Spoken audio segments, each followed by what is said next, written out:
L'histoire commence alors qu'un garçon nommé Harel s'apprête à recevoir une bénédiction qui lui attribuera une classe. Ses parents sont extrêmement nerveux pour lui et espèrent qu'il recevra les compétences les plus puissantes. Dans ce monde, lorsqu'une personne atteint l'âge de 10 ans, une déesse lui attribue une classe lors d'un rituel de bénédiction. Le premier enfant s'avance et commence à voir des flammes, il sent l'odeur du fer et a une vision d'un marteau. Cela signifie qu'il a reçu la classe de forgeron. La sœur d'Harel lui rappelle que la lignée joue un rôle important dans l'attribution des classes, ce qui est une bonne chose pour Harel, car sa famille est célèbre pour ses classes.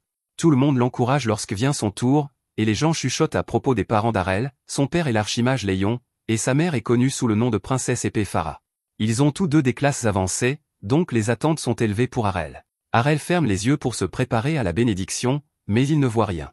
Le prêtre est complètement déconcerté et choque tout le monde en révélant qu'Harel doit être sans classe. Plus tard, Harel s'entraîne et ses parents lui disent de ne pas s'inquiéter.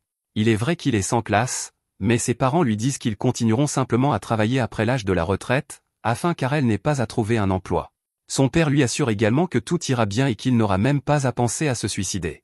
Harel n'aime pas entendre ce genre de discours et explique à ses parents qu'il n'a pas l'intention de vivre éternellement à leur crochet.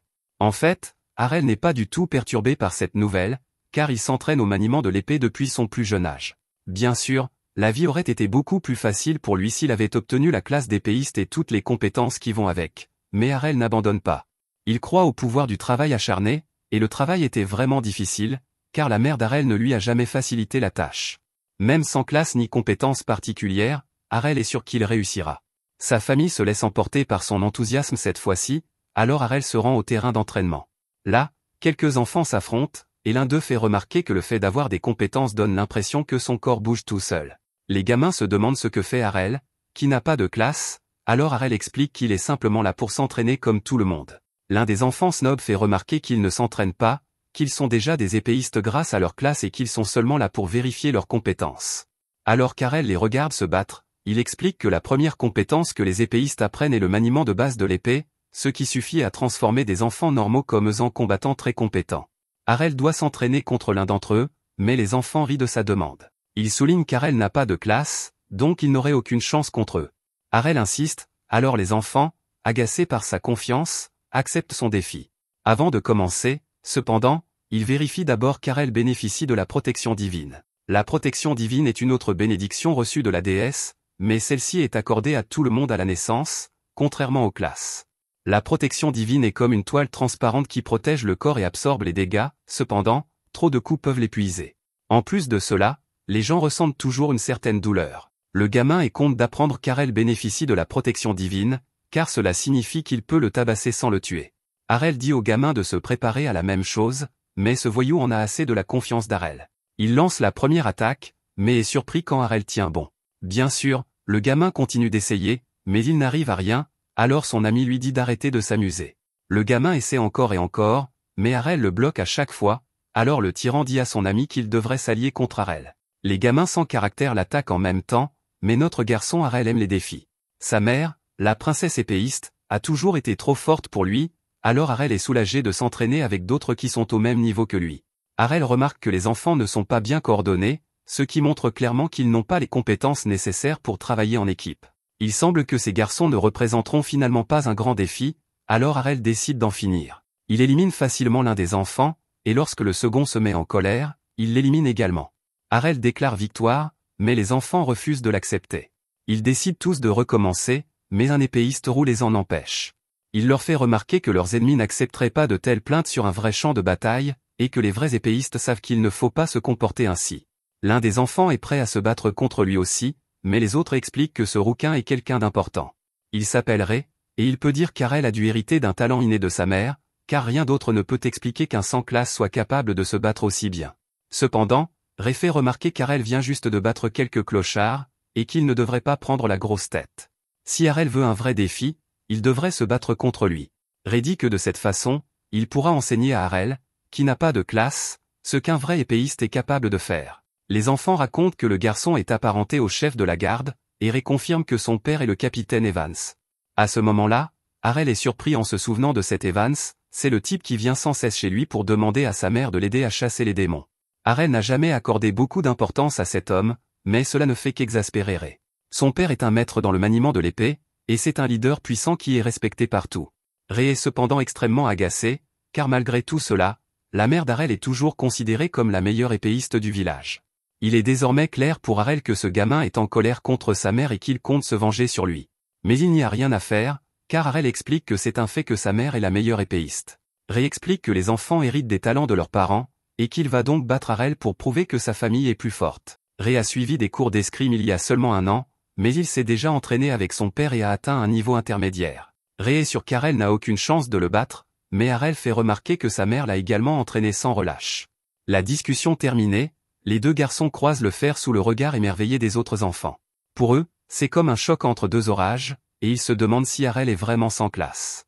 Ce qu'ils voient n'a aucun sens, car quelqu'un sans classe ne devrait pas être capable de tenir tête à quelqu'un ayant un niveau intermédiaire. Pendant qu'ils se battent, Arel remarque que Ré est bien plus fort que les 2 autres enfants, mais que sa rage rend ses coups trop imprécis.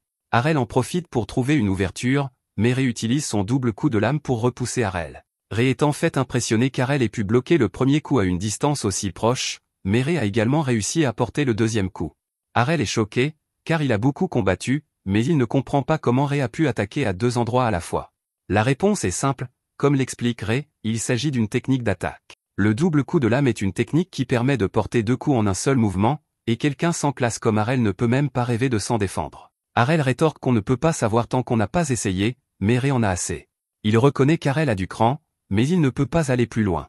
Le lendemain matin, Arel donne un coup de tête à sa sœur et explique à sa famille qu'il prévoit de suivre un entraînement spécial plus tard. Sa sœur lui dit qu'il n'a pas besoin de travailler si dur, car elle peut créer un monde où il pourra vivre dans un confort total, mais notre garçon n'est pas intéressé et s'en va. Aster s'inquiète pour lui, car il reste dehors tard tous les jours pour s'entraîner depuis qu'il est rentré à la maison couvert de bleu. Farah dit à sa fille de ne pas s'inquiéter et se souvient qu'il y a quelque chose qu'elle ignore à propos de son frère. Farah l'emmène dehors où elle lui montre un coffre rempli d'épées cassées. Ce sont toutes les épées d'entraînement qu'Arel a utilisées chaque jour, ce qui montre clairement que s'entraîner avec des enfants de son âge a réveillé sa motivation. Le fait de ne pas avoir de cours ne l'a pas ralenti le moins du monde, et au contraire, cela lui a permis de s'épanouir. Dans les bois, Arel s'entraîne une nouvelle fois à frapper et montre ce qu'il a appris, le coup à 2 lames. Il est satisfait lorsqu'il réussit à le porter. C'est alors que nous apprenons qu'Arel a combattu Ré pendant des heures et qu'il a délibérément encaissé plusieurs coups à 2 lames afin de pouvoir les maîtriser. À ce moment-là, un gobelin imprudent tente de s'approcher furtivement de lui, mais il est immédiatement éliminé par le coup à 2 lames d'Arel. Arel se prépare à poursuivre son entraînement, mais il est surpris d'entendre le rugissement d'un monstre. Il se précipite pour alerter les gardes du village, mais s'arrête lorsqu'il entend quelqu'un crier. Il n'a pas le temps d'aller chercher de l'aide, mais Arel est convaincu qu'il est désormais assez fort pour venir en aide à cette personne. Il découvre que le cri provenait de Ré, qui semblait s'entraîner dans les bois, tout comme lui. L'agresseur est un gobelin extrêmement grand, d'une taille qui ne devrait pas exister dans cette région. Ré semble avoir éliminé quelques gobelins plus petits, mais celui-ci est un énorme problème. Arel est bien conscient du danger, il réfléchit donc à la manière dont il doit se concentrer davantage sur son équilibre que sur le mouvement de son poignet lors de cette attaque. Le timing sera essentiel, mais Arel est sûr qu'il pourra sauver Ré. Ré perd espoir, car sa vie touche à sa fin, et il s'excuse auprès de son père pour avoir échoué. Cependant, à ce moment-là, Ré est stupéfait de voir le monstre être frappé par une attaque. Arel est heureux que son timing ait fonctionné, mais Ré ne va pas très bien. Sa protection divine a pris fin et il a besoin d'eau bénite immédiatement. Malheureusement, la sienne a été détruite au combat, alors Arel lui donne la sienne. Cela fonctionne et Ré parvient à récupérer, mais la seule chose qui l'intéresse est la technique qu'Arel vient d'utiliser. Arel lui explique qu'il s'agit du Twin Blade Slice, mais Ré se sent insulté et refuse de le croire. Le Twin Blade Slice est un mouvement complexe que seule sa famille peut réaliser grâce à son talent, ceux qui ne possèdent pas ce talent ne devraient pas pouvoir l'utiliser. Arel reconnaît que c'est assez complexe, mais cela signifie simplement qu'il doit consacrer plus de temps et d'efforts à son apprentissage. Ré ne comprend pas ce qu'il veut dire, alors Arel lui explique de manière simplifiée, toute personne ayant suffisamment de force et de vitesse peut réaliser cette attaque, à condition de trouver le bon timing. L'ironie, c'est que c'est grâce à Ré qu'Arel a pu comprendre cela. Pendant le combat, Ré a utilisé cette technique à plusieurs reprises, et c'est en la voyant et en la expérimentant qu'Arel a appris à l'utiliser. C'est tout ce à quoi Arel a pensé depuis leur combat, mais Ré n'arrive toujours pas à comprendre. Arel explique simplement qu'il déteste perdre et qu'il voulait juste s'assurer de gagner la prochaine fois qu'il se battrait. Arel s'est entraîné dur pour cela, et cela a fini par porter ses fruits. Ré finit par l'accepter et décide que si c'est vraiment l'objectif d'Arel, alors il devrait avoir leur revanche immédiatement. Arel lui a sauvé la vie et a partagé son eau bénite avec lui, alors Ré dit que c'est le moins qu'il puisse faire. Le combat commence peu après, et Ré est stupéfait lorsque ses coups sont déviés par Harel. Mais ce qui est encore plus choquant, c'est que quelque chose le frappe, et Harel révèle qu'il s'agissait d'un troisième coup. Ré est furieux car le nom de l'attaque indique clairement qu'il ne devrait y avoir que 2 coups, mais Harel répond qu'il n'est pas limité comme Ré. Le coup à 2 lames d'Harel ne repose pas sur une compétence, il n'a donc aucune restriction. Contrairement à Ré, qui dépend de sa compétence, Harel peut le modifier autant qu'il le souhaite, en fonction de ses efforts. Ré a du mal à accepter tout cela et réduit tout cela à une simple imposture sans classe. Il est tout simplement illogique que la technique d'Harel soit plus forte que celle d'un véritable épéiste. Harel dit qu'ils doivent simplement continuer à tester qui est le plus fort, et Ré est tout à fait d'accord, les deux détestent perdre et sont extrêmement têtus.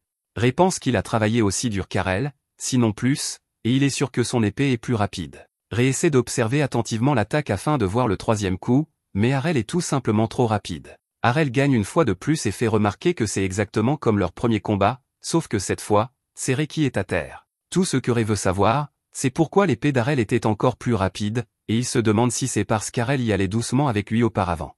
Harel explique que ce n'est pas du tout la raison, en fait, c'est grâce à Ré qu'il s'est amélioré aussi rapidement. Après avoir vu de près la double lame raffinée de Ré, Harel a ajusté la force de son coup et l'a améliorée. Ré finit par accepter sa défaite écrasante, et Harel revendique enfin sa victoire. Quelques jours plus tard, les parents d'Harel discutent du départ de Ré pour la ville des épées. Farah y travaillait il y a des années et faisait partie d'une guilde juste avant de se marier. Cet endroit semble incroyable à Harel, qui espère s'y rendre un jour. Bien sûr, il n'a pas de classe, il ne peut donc que se demander à quel point il pourrait devenir fort sans en avoir une, et il veut le découvrir. Quelque temps plus tard, nous voyons un groupe se diriger vers la cité des épées. Parmi eux se trouvent un épéiste et un barbare, qui s'accordent à dire que cette cité est la cité rêvée pour quiconque manie l'épée. La jeune fille souhaite faire équipe avec le barbare, mais celui-ci ne la prend pas au sérieux en raison de sa tenue vestimentaire. La jeune fille explique que la vitesse est primordiale pour un épéiste maniant 2 épées, et que le fait de s'habiller légèrement lui confère un avantage stratégique. Le conducteur est ravi d'apprendre à quel point ils sont puissants, car cela sera nécessaire pour combattre la horde géante de monstres qui vient d'apparaître. Parmi eux se trouve un roi ORC, et le barbare terrifié fait remarquer qu'il faut tout un groupe pour en abattre un seul. Les autres passagers supplient les aventuriers de les aider, mais le barbare est un lâche. Il repousse la femme pour qu'elle descende de la calèche, et l'autre femme la suit immédiatement.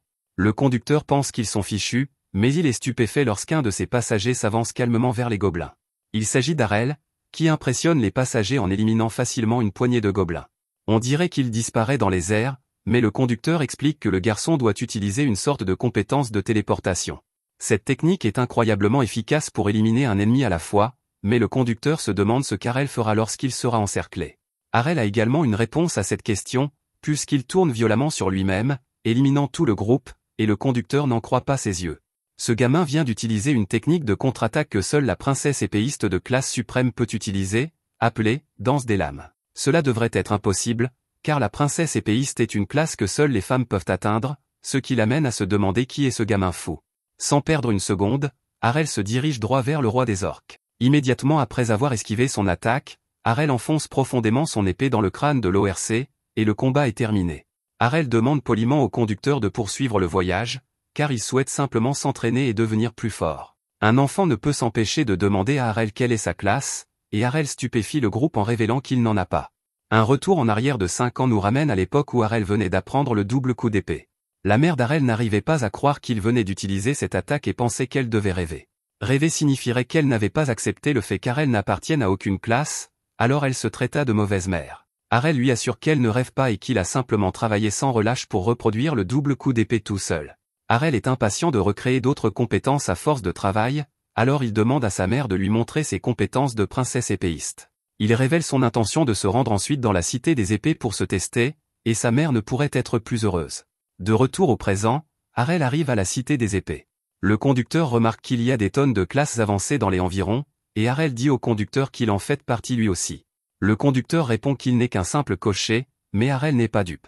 Ce type a été capable d'identifier instantanément les compétences des épéistes, et ce n'est pas quelque chose qu'un conducteur ordinaire peut faire. Le type finit par abandonner son rôle et révèle qu'il appartient à la classe avancée des chevaliers sacrés.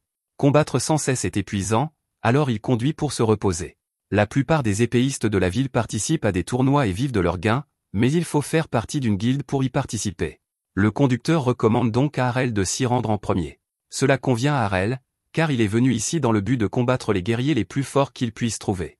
Alors qu'Harel cherche une guilde à rejoindre, Il constate qu'il en existe de nombreuses et qu'elles ont toutes leurs propres critères d'adhésion. À ce moment-là, une fille tente de le surprendre, mais elle est stupéfaite lorsqu'il l'esquive sans même l'avoir vu. La fille comprend qu'il est nouveau et lui suggère de rejoindre sa guilde. Il se trouve qu'ils ont justement une place disponible, alors elle lui montre le contrat d'adhésion. Harel a remarqué que certaines guildes semblent désespérées de trouver des membres, il décline donc son offre. La jeune fille ne comprend pas pourquoi il ne regarde même pas le contrat, alors Harel lui explique que son désespoir ne peut venir que d'une petite guilde qui manque de membres. Cette jeune fille s'appelle Lilia, et elle explique que sa guilde est en fait très célèbre. Harel lui semble cependant assez têtu, alors elle lui propose un avantage supplémentaire s'il rejoint la guilde, elle lui accordera le privilège de l'inviter à sortir, mais Harel est encore moins intéressé maintenant. La jeune fille se sent insultée quand Harel lui demande quelle est la guilde la plus puissante, mais elle lui répond tout de même que c'est la Black Blood. Ils ont 8 épéistes de rang A, c'est donc là qu'Harel décide d'aller. Harel tente de s'inscrire au test d'entrée, mais on lui répond que les participants doivent être au moins de classe épéiste avancée. Le greffier éclate de rire lorsqu'Harel révèle qu'il n'a pas de classe, et lui dit de dégager de la guilde. Certains ont entendu ce qu'Harel a dit et ont pitié de lui, car aucune guilde n'acceptera quelqu'un sans classe. Harel aimerait qu'il fasse une exception afin qu'il puisse faire ses preuves lors du test, mais une voix s'élève pour dire que les règles sont les règles. Tout le monde regarde alors avec étonnement cette voix provenant d'un épéiste de rang A, ceux-ci sont assez rares, et la plupart des gens n'en ont jamais vu en personne. Harel tente sa chance dans d'autres guildes, mais il est rejeté à chaque fois. Alors qu'Harel fait face à la dure réalité du monde, il se souvient que sa mère lui a donné quelque chose, une lettre de recommandation pour son ancienne guilde. Au début, Harel pensait qu'elle exagérait, mais il se rend compte maintenant que sa mère avait probablement prédit qu'il aurait du mal à entrer dans une guilde. Lilia surgit de nulle part, car elle voit bien qu'il a du mal à trouver une guilde. Elle lui propose de rejoindre la sienne, mais Harel lui donne la même réponse qu'auparavant. Lilia finit par lui dire la vérité, expliquant que sa guilde est en fait sur le point d'être dissoute car elle n'a pas assez de membres. Elle le supplie, mais il refuse toujours, et elle ne peut que se demander si son cœur est plus froid que la glace. Lilia lui propose même de nettoyer ses chaussures s'il rejoint la guilde, mais elle constate qu'Harel est parti. Elle se jure toutefois de ne jamais abandonner. Elle le rattrape une nouvelle fois, mais Harel la rejette avant même qu'elle ait eu le temps de lui poser la question. Lilia lui explique qu'il pourrait tout aussi bien passer la voir, car sa guilde se trouve littéralement à un pâté de maison, et Harel est surpris de voir à quel point elle est grande. Lilia ne mentait pas en disant que sa guilde était célèbre, mais elle admet qu'elle n'est plus que l'ombre de ce qu'elle était. Leur guilde est actuellement la plus faible de toutes, mais elle est convaincue qu'ils peuvent retrouver leur gloire d'antan. Elle déclare que la guilde des Crocs de Dragon est immortelle, ce qui stupéfie notre héros. Il s'avère que la guilde dont Lilia parle depuis le début est celle dont faisait partie sa mère. En entrant, Lilia gronde son père pour s'être encore saoulé. Il est le chef de la guilde et est connu comme le roi des 2 épées. Cependant, quelque chose ne va pas, car Harel remarque que l'homme a perdu un bras. Le chef de la guilde semble se moquer de tout et dit à Harel de partir, car sa guilde est condamnée quoi qu'il arrive. Lilia explique que son père était l'un des 2 meilleurs épéistes de la ville, mais qu'il n'est plus que l'ombre de lui-même depuis qu'il a perdu son bras. Lilia est persuadée qu'Harel ne voudra pas rejoindre la guilde, mais celui-ci la surprend en acceptant. Il ne pourrait de toute façon pas rejoindre une autre guilde s'il le voulait, alors il signe le contrat. Lilia pense qu'il plaisante lorsqu'elle lit qu'il n'a pas de classe, mais Harel en a la preuve. L'attitude de Lilia change complètement lorsqu'elle apprend que son fils n'a aucune classe, et elle menace de lui couper la tête s'il ne résilie pas le contrat qu'il vient de signer. Les rôles sont complètement inversés, car Harel ne veut pas le faire, et Lilia fait remarquer qu'il est courant que tous ceux qui rejoignent une guilde aient au moins les compétences de base d'une classe, comme celle d'épéiste ou de chevalier. Lilia traite Harel d'escroc, car il se comportait de manière si arrogante lorsqu'il l'a rejeté qu'elle n'aurait jamais pensé qu'il finirait par n'avoir aucune classe. Elle suppose qu'Harel ne leur sera d'aucune aide et en conclut que leur guilde est vraiment vouée à l'échec. Une fille nommée Rena arrive, et Lilia lui raconte la journée décevante qu'elle a passée. Rena est choquée de voir qu'il s'agit d'Harel, mais celui-ci n'a aucune idée de qui elle est. Rena explique qu'ils viennent du même village et qu'ils s'entraînaient même ensemble, mais cela ne dit rien à notre héros. Rena dit qu'ils se sont rencontrés il y a 5 ans, mais Harel ne l'a jamais vue auparavant et il est sûr qu'il se souviendrait d'avoir rencontré une fille aussi belle qu'elle. Rena est gênée, et Harel explique qu'il se souvient s'être entraîné avec un garçon qui avait la même couleur de cheveux qu'elle, c'était le gamin qui utilisait la technique des 2 lames, et c'était le fils du capitaine Evans. Rena le corrige en lui faisant remarquer qu'Evans n'a qu'une fille, et que c'est elle. Notre garçon prend un moment pour assimiler cette information et se rend compte que le gamin nommé Ray était en fait une fille. Il s'avère que Rena a raconté des histoires sur Harel et sur le fait qu'il était le seul enfant qu'elle n'arrivait jamais à battre. C'est pratiquement inconcevable, et Rena est certaine qu'elle ne perdra plus jamais contre Harel. Elle est devenue beaucoup plus forte au cours des 5 dernières années, alors elle défie Harel pour un autre combat. Ils se rendent à la salle d'entraînement de la guilde, et Lilia se demande si Rena va vraiment se battre contre un garçon sans classe. Rena explique qu'Arel est en réalité incroyablement fort et déclare qu'elle doit le battre. Le combat commence avec Rena utilisant la double lame tranchante dont Arel se souvient depuis 5 ans. Son utilisation n'a cependant aucun sens, car elle devrait savoir qu'il peut la contrer avec la sienne. Arel utilise à son tour la double lame tranchante, mais il est déconcerté lorsque l'attaque de Rena le touche malgré tout. Rena réitère qu'elle est devenue beaucoup plus forte au cours des 5 dernières années et révèle que l'épée qu'elle utilise maintenant est 5 fois plus lourde que les épées conventionnelles. Grâce à la compétence de lame puissante appelée « force brute », les attaques de Rena sont plus puissantes que jamais, et elle jure de l'utiliser pour vaincre Arel. La lame puissante est une classe d'épéiste de niveau avancé, Arel reconnaît donc qu'elle a dû s'entraîner très dur pendant toutes ces années. Ses attaques ne sont pas seulement puissantes, elles sont aussi rapides que jamais. La confiance d'Arel ne vacille pas pour autant, car il affirme qu'elle a commis une erreur en lui révélant les secrets de sa force. Rena ne s'en inquiète pas, expliquant que le combat ne serait pas équitable si elle ne donnait pas un avantage à Arel. Arel répond que cela causera sa perte, car il a déjà évalué sa vitesse et qu'il n'aura même pas besoin de se soucier de recevoir d'autres coups. Rena est insultée par son arrogance, alors elle lance une nouvelle attaque et trouve une ouverture. Cependant, son coup ne touche pas sa cible, car il ne s'agissait que d'une image rémanente d'Arel, qui la frappe par derrière. L'attaque de Rena lui a semblé avoir vraiment touché sa cible, ce qui lui fait réaliser qu'Arel vient d'utiliser la technique de l'ombre. Rena est incrédule, car il s'agit d'une compétence de classe supérieure, même parmi les épéistes, et elle exige de savoir comment Arel, qui n'appartient à aucune classe, a pu y parvenir. Elle continue de l'attaquer, et Arel explique simplement qu'il a appris à se déplacer très rapidement. Rena est convaincue qu'il y a autre chose, alors Arel ajoute que cela lui a demandé beaucoup d'efforts. Arel utilise à nouveau l'arrière-image pour lancer une autre attaque, mais il remarque que Rena ne perd pas sa protection divine. C'est assez impressionnant, alors Rena explique que les épéistes puissants ont la compétence, trip, et que les attaques d'Arel ne sont pas suffisantes pour lui causer de réels dommages. Arel a également une réponse à cela, car il utilise quelque chose appelé contre-attaque. Il bat facilement Rena et explique que la contre-attaque est une compétence de contre-attaque de princesse épéiste dans laquelle sa mère est spécialisée. Arel est le vainqueur, mais Rena ne comprend pas comment elle peut encore perdre contre lui après tout l'entraînement qu'elle a suivi. Arel explique simplement qu'il a lui aussi travaillé dur, mais il est horrifié lorsque Rena se met à pleurer. Lilia gronde Arel pour l'avoir fait pleurer, mais Rena nie avoir pleuré et s'enfuit. Rena ne trompe cependant personne, car ses pleurs résonnent dans tout le bâtiment alors qu'elle s'enfuit. Après ce dont elle vient d'être témoin, Lilia accueille Arel avec joie dans la guilde. Une fois cela réglé, Arel aimerait savoir pourquoi la guilde est en si grande difficulté. En bref, elle est fortement endettée, mais Lilia lui dit de ne pas s'inquiéter. Il y a un tournoi de combat entre guildes dans une semaine, et leur dette pourra être entièrement remboursée s'ils gagnent. Ils avaient besoin de 3 personnes pour s'inscrire, c'est pourquoi ils cherchaient désespérément un nouveau membre. La guilde est clairement en mauvaise posture, et Arel est impressionné que Rena soit restée aussi longtemps. Lilia explique alors comment Rena est arrivée ici, elle a été rejetée par d'autres guildes parce qu'elle était trop jeune, mais le roi des 2 épées lui a joyeusement proposé de rejoindre sa guilde. Depuis ce jour, Rena est une membre fidèle. Arel voit clairement comment sauver la guilde, mais Lilia semble cacher quelque chose. Il est vrai que tout ce qu'ils ont à faire est de gagner le tournoi, mais elle révèle que tous les 3 devront battre un groupe de 5 personnes, et qu'ils n'ont aucune idée de la force de leurs adversaires. Lilia est cependant complètement prise au dépourvu lorsque cela rend Arel encore plus enthousiaste.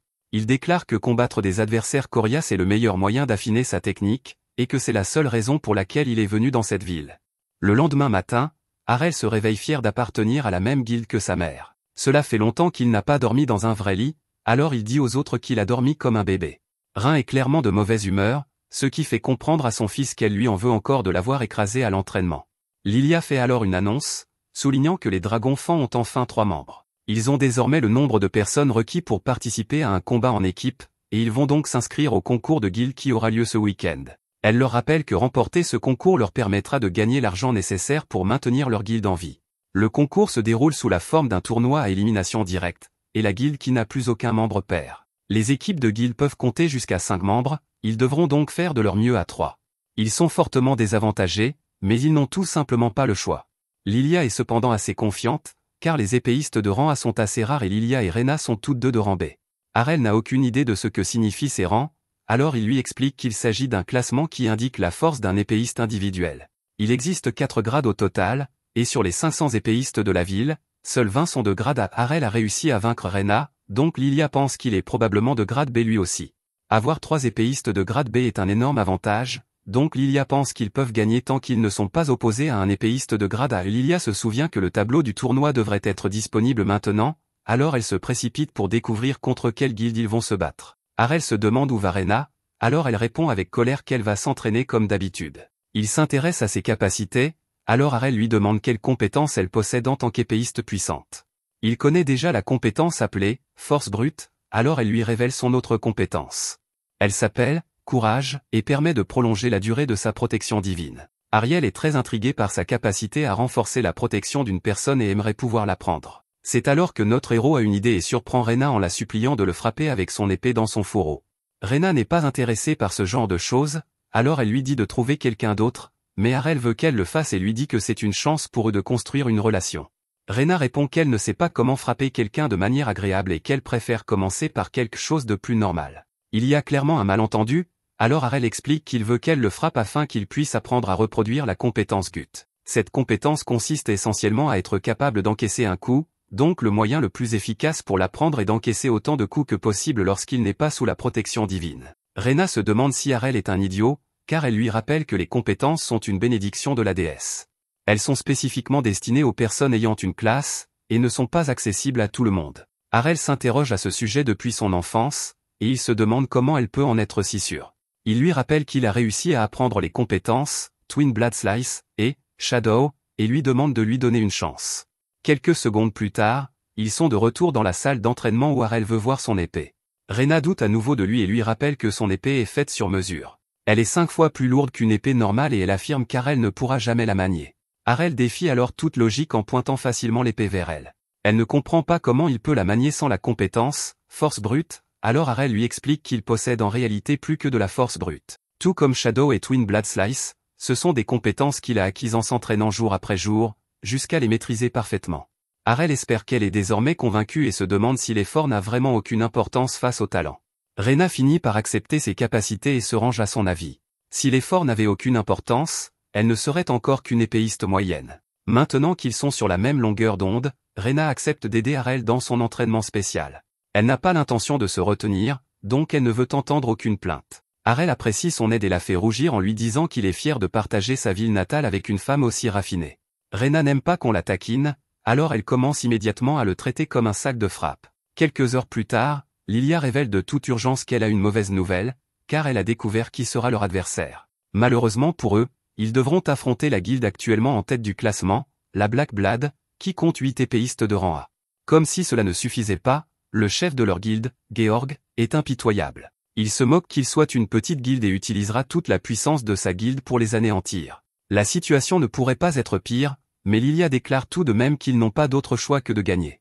Ils devront s'unir en tant qu'équipe, liés corps et âme. Bien sûr, elle est alors horrifiée de voir que c'est tout le contraire qui se produit, car il semble que ses deux coéquipiers se disputent à nouveau. Rena tente d'expliquer qu'ils s'entraînent, mais Lilia a clairement l'impression que Rena passe simplement ses nerfs sur la nouvelle recrue. Harel n'a pas écouté un seul mot, car il a simplement faim, et Rena n'arrive pas à croire que c'est tout ce à quoi il pense après la raclée qu'elle vient de lui infliger. Les jours passent et nos héros arrivent au Colisée le jour de la compétition.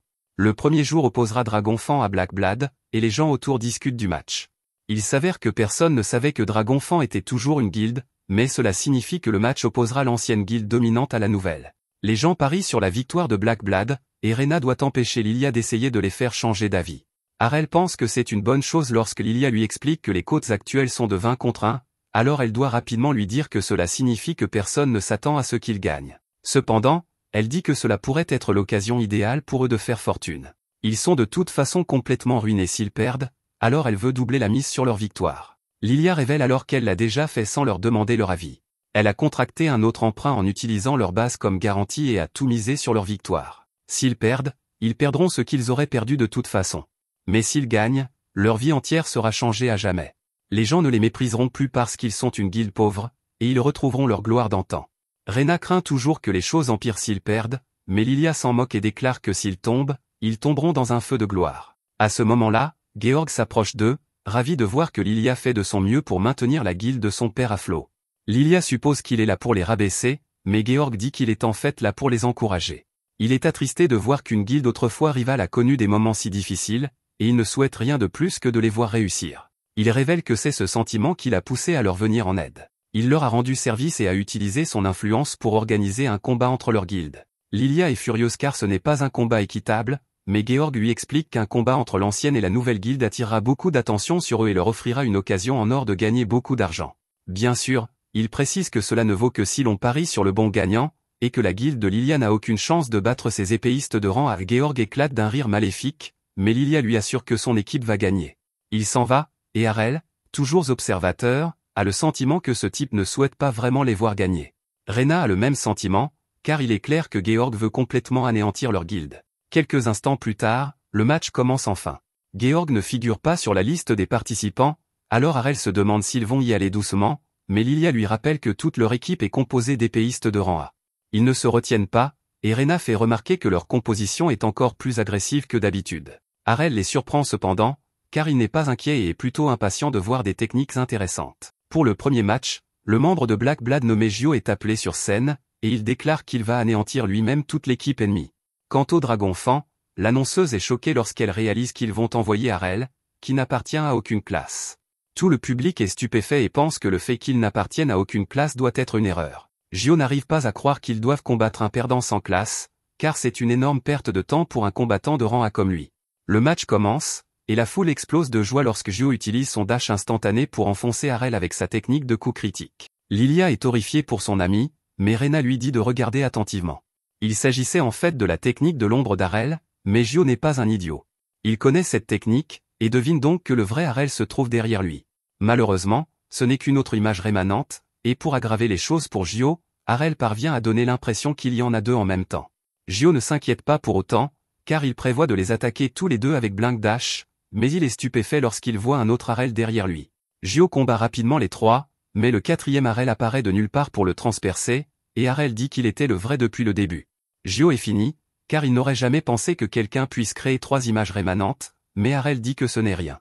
Sa mère en crée toujours au moins 5 pendant son entraînement avec elle, et elle ne se donnait même pas à fond contre lui. Sur ce, toute la foule applaudit lorsqu'Harel, qui n'appartient à aucune classe, est déclaré vainqueur. Lilia n'a jamais douté de lui, mais Rena n'arrive pas à croire qu'il ait pu vaincre si facilement un épéiste de rang A. Tout le monde dans le Colisée est impressionné par lui, mais Harel n'est jamais satisfait. Il pense qu'il n'a pas réussi à imiter parfaitement le coup critique de Gio et décide qu'il a encore beaucoup à apprendre. Harel est prêt à passer à autre chose, mais tout le monde dans la foule n'arrive toujours pas à croire qu'il n'appartienne à aucune classe. Il ne devrait pas être possible pour un sans classe de battre un combattant de rang A, alors tout le monde se demande comment il y parvient. Harel se débarrasse ensuite rapidement de son deuxième adversaire, qui manie deux armes, en utilisant sa technique de double lame. Son troisième adversaire est un combattant hors pair qui utilise une petite lame, mais Harel parvient à le vaincre facilement. Les acclamations de la foule ne font que s'intensifier, et les filles sont désormais stupéfaites de voir qu'Harel vient d'écraser 3 combattants de rang A sans avoir dépensé beaucoup de temps ni d'efforts. Lilia commence à croire qu'il peut réussir un balayage parfait, mais Rena n'est pas à l'aise à l'idée de laisser Harel faire tout le travail. Lilia, en revanche, est plus que confortable, car elle sait qu'elle n'aurait aucune chance contre les combattants de rang A. Harel est leur seul espoir, c'est pourquoi elle l'encourage comme si sa vie en dépendait. Elle crie, plus que deux, encore et encore, et elle convainc Rena de se joindre à elle. Le prochain adversaire d'Harel est un colosse nommé Kanta, qui parvient à repousser Harel à la seule force de ses muscles. Kanta refuse de croire qu'Harel n'appartient à aucune classe, mais Harel s'en moque éperdument.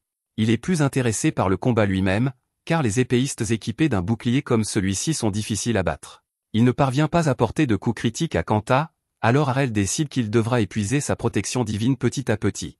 Kanta n'arrive pas à comprendre comment Harel parvient à tenir tête aux combattants de rang A, alors Harel lui explique qu'il a dû payer un prix énorme. Il a dû sacrifier tout son temps et tous ses efforts et consacrer toute sa vie à l'apprentissage de techniques. Kanta déclare que les efforts ne mènent pas loin dans la vie et que les personnes ayant une classe finiront toujours par gagner. Kanta fait alors semblant de vouloir attaquer avec son épée et passe immédiatement à une attaque avec son bouclier. Harel est cependant là pour l'arrêter d'un coup de pied, et il se dit que tout cela est grâce à sa compétence de prévoyance. Parmi tout le répertoire de princesse épéiste de sa mère, la prévoyance était la compétence qu'il avait eu le plus de mal à acquérir. Harel parvient finalement à retirer le bouclier de Kanta, mais ce dernier est préoccupé par autre chose. Il a reconnu le coup de pied qu'Harel vient d'utiliser, et Harel révèle qu'il vient de l'apprendre en imitant le barbare qu'il a combattu plus tôt. Bien sûr, Harel ne peut s'empêcher d'être critique envers lui-même, car il souligne que la rotation de sa hanche et l'angle de son pied n'étaient pas parfaits. Harel réessaie en donnant un puissant coup de pied à la poitrine de Kanta, mais Kanta refuse de croire qu'il puisse imiter des compétences. Harel concède qu'il existe certaines compétences complexes qui nécessitent beaucoup plus de pratique pour être maîtrisées, mais il y en a d'autres qu'il peut généralement exécuter après les avoir vues une seule fois. Harel décide de lui donner un exemple et surprend Kanta en ramassant son propre bouclier. Kanta se sent insulté et refuse de laisser Harel prendre son bouclier, mais il se rend vite compte qu'il n'a pas le choix. Harel esquive facilement ses attaques maladroites et utilise la technique de coup de bouclier de Kanta pour l'envoyer s'écraser au sol. Harel est ravi de voir que le coup de bouclier s'accorde parfaitement avec le dash clignotant qu'il vient d'apprendre, car il a porté un coup puissant. Kanta est stupéfait d'avoir été vaincu par sa propre technique, mais il s'évanouit et Harel est déclaré vainqueur. Cette fois-ci, la foule n'applaudit même pas, tant son enthousiasme a laissé place à une incrédulité totale. La force d'Harel leur fait peur, d'autant plus qu'il n'a pas encaissé le moindre coup lors de son dernier combat.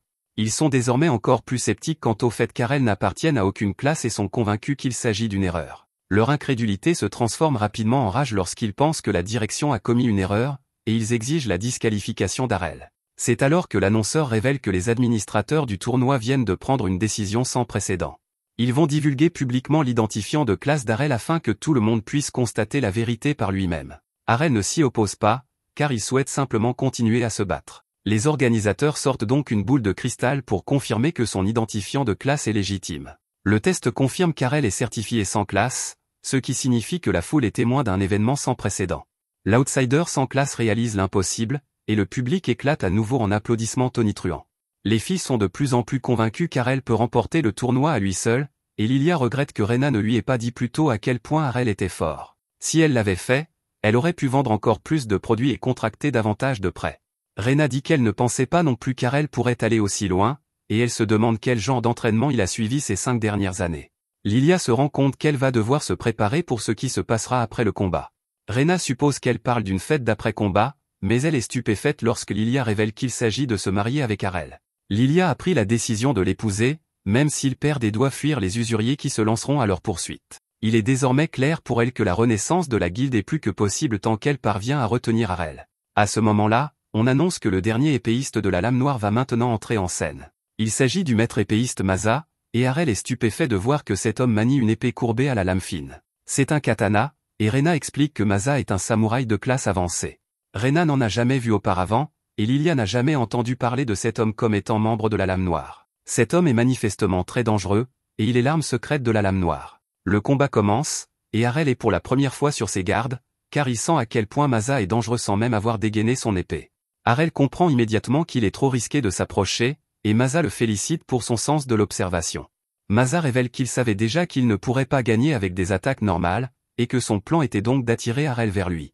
Une fois qu'il serait assez proche, Masa comptait mettre fin au combat avec son attaque ultime. Soudain, Masa est surpris de voir Harel s'approcher de lui-même après avoir révélé sa stratégie.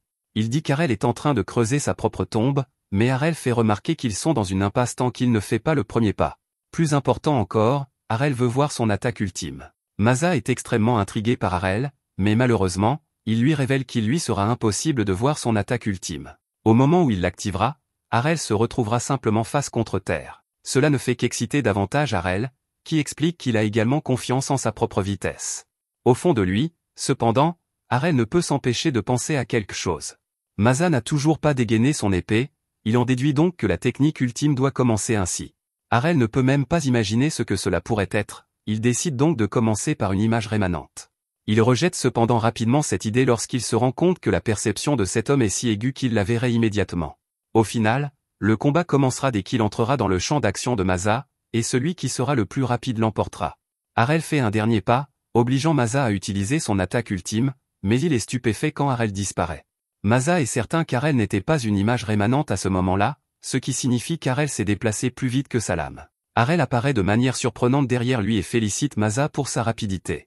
Masa est la personne la plus rapide qu'il ait vue dans la ville, mais Harel dit qu'il a été formé par quelqu'un d'encore plus rapide que lui. Harel utilise alors Piercing Tempest pour porter plusieurs coups à la fois, et Lilia reconnaît qu'il s'agit de la technique ultime d'une princesse épéiste. La foule, quant à elle, n'a même pas pu voir l'attaque, et Harel est déclaré vainqueur. Cela signifie que la compétition est terminée et qu'elle a été remportée par Dragon Fan dans un spectaculaire balayage.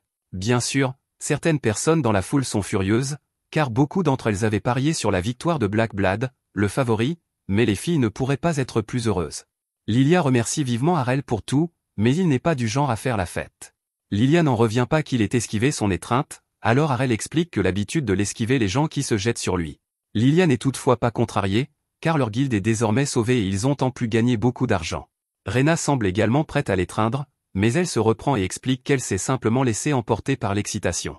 Harel veut qu'elle enlève son armure s'ils doivent s'étreindre, mais il fait semblant de ne rien avoir dit lorsqu'elle ne l'entend pas. Lilia, quant à elle, propose d'enlever tout avant de s'embrasser, mais Harel l'évite une fois de plus. À proximité, Georg déborde de colère. Il n'arrive pas à croire que sa guilde vienne de perdre contre un minable sans classe, et il jure de faire payer Harel.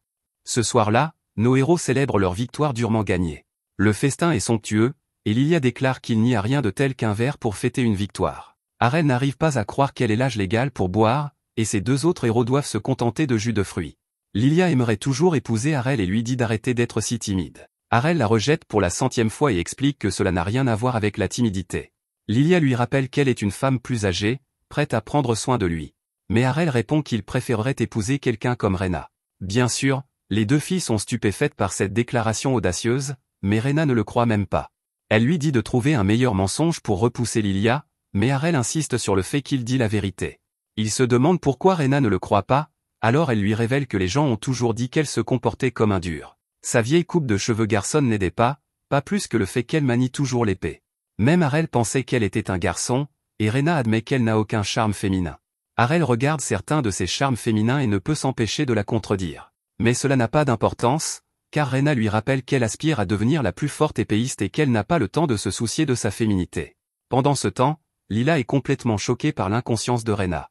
Rena a été bénie par les dieux, mais elle ne sait même pas comment utiliser les armes les plus puissantes de son arsenal. C'est parfait pour Lilia, car cela signifie que Rena ne représente aucune menace pour elle. Elle bondit immédiatement, proposant à Harel de lui faire un massage dans sa chambre pour l'aider à se détendre, mais Rena en a assez de son indécence. Lilia promet qu'elle est innocente, mais son visage dit clairement le contraire. Harel préférerait une fois de plus que Rena l'aide à se détendre, et Lilia n'en revient pas de sa détermination. Rena accepte de l'aider, mais son idée de la détente consiste plutôt à s'entraîner davantage. Rena fait remarquer que cela ressemble plus à de la torture qu'au massage auquel elle pensait. Harel explique cependant que c'est beaucoup plus important pour lui.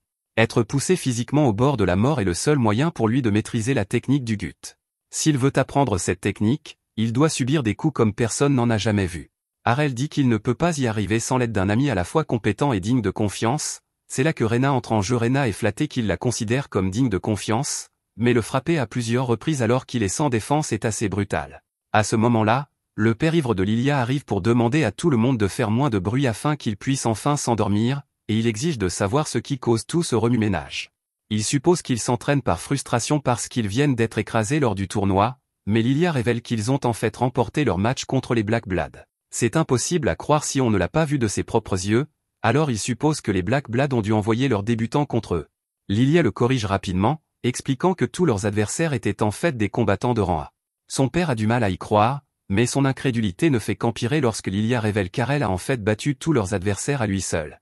Le père de Lilia s'appelle Rod, et il ne peut que se demander si ce nouveau venu dans sa guilde est vraiment aussi fort. Lilia finit par annoncer la bonne nouvelle et révèle à son père qu'ils ont gagné plus d'argent qu'il n'en fallait pour couvrir les frais de fonctionnement de la guilde. Grâce à Harel, leur guilde est sur le point de retrouver sa gloire d'antan. Malheureusement, Rod pense qu'elle est beaucoup trop optimiste et lui rappelle la dure réalité de ce monde. Il a déjà vu cela se produire à maintes reprises et explique qu'une personne aussi forte qu'Harel sera très vite débauchée par une guilde plus importante. Celle-ci lui offrira de l'argent et du pouvoir, et leur guilde se retrouvera très vite à nouveau en difficulté. Lilia explique fièrement qu'elle s'est également occupée de cela, car elle et Harel vont se marier. Elle va immédiatement le retenir afin qu'il ne puisse pas quitter la guilde, mais Harel lui rappelle qu'il n'a jamais promis de se marier. Rod est toujours aussi déprimé et dit à sa fille d'abandonner. Essayer de sauver la guilde est inutile, il veut donc qu'elle fasse quelque chose de mieux de son temps. Just et Harel prennent enfin sa défense.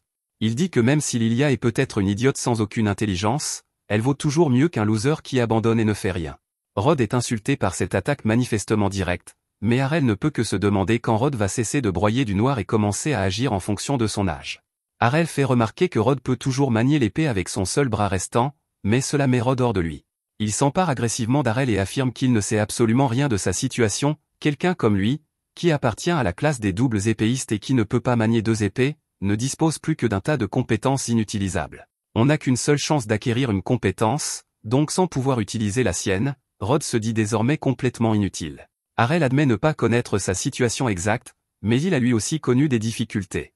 Il est né sans classe et ne possède aucune compétence propre. La frustration de Rod atteint son paroxysme, alors il s'en va. Harel est étonné, car il sent à quel point Rod est incroyablement fort malgré les compétences qu'il a perdues. Arel est sûr qu'il pourrait encore être un puissant épéiste, et il ne peut s'empêcher de penser que Rod est en train de gâcher son talent. Lilia le remercie tout de même, car elle pense que les paroles d'Arel ont peut-être touché Rod. Elle espère que cela encouragera son père à agir, et Rena reconnaît que Rod est en réalité quelqu'un de très bien.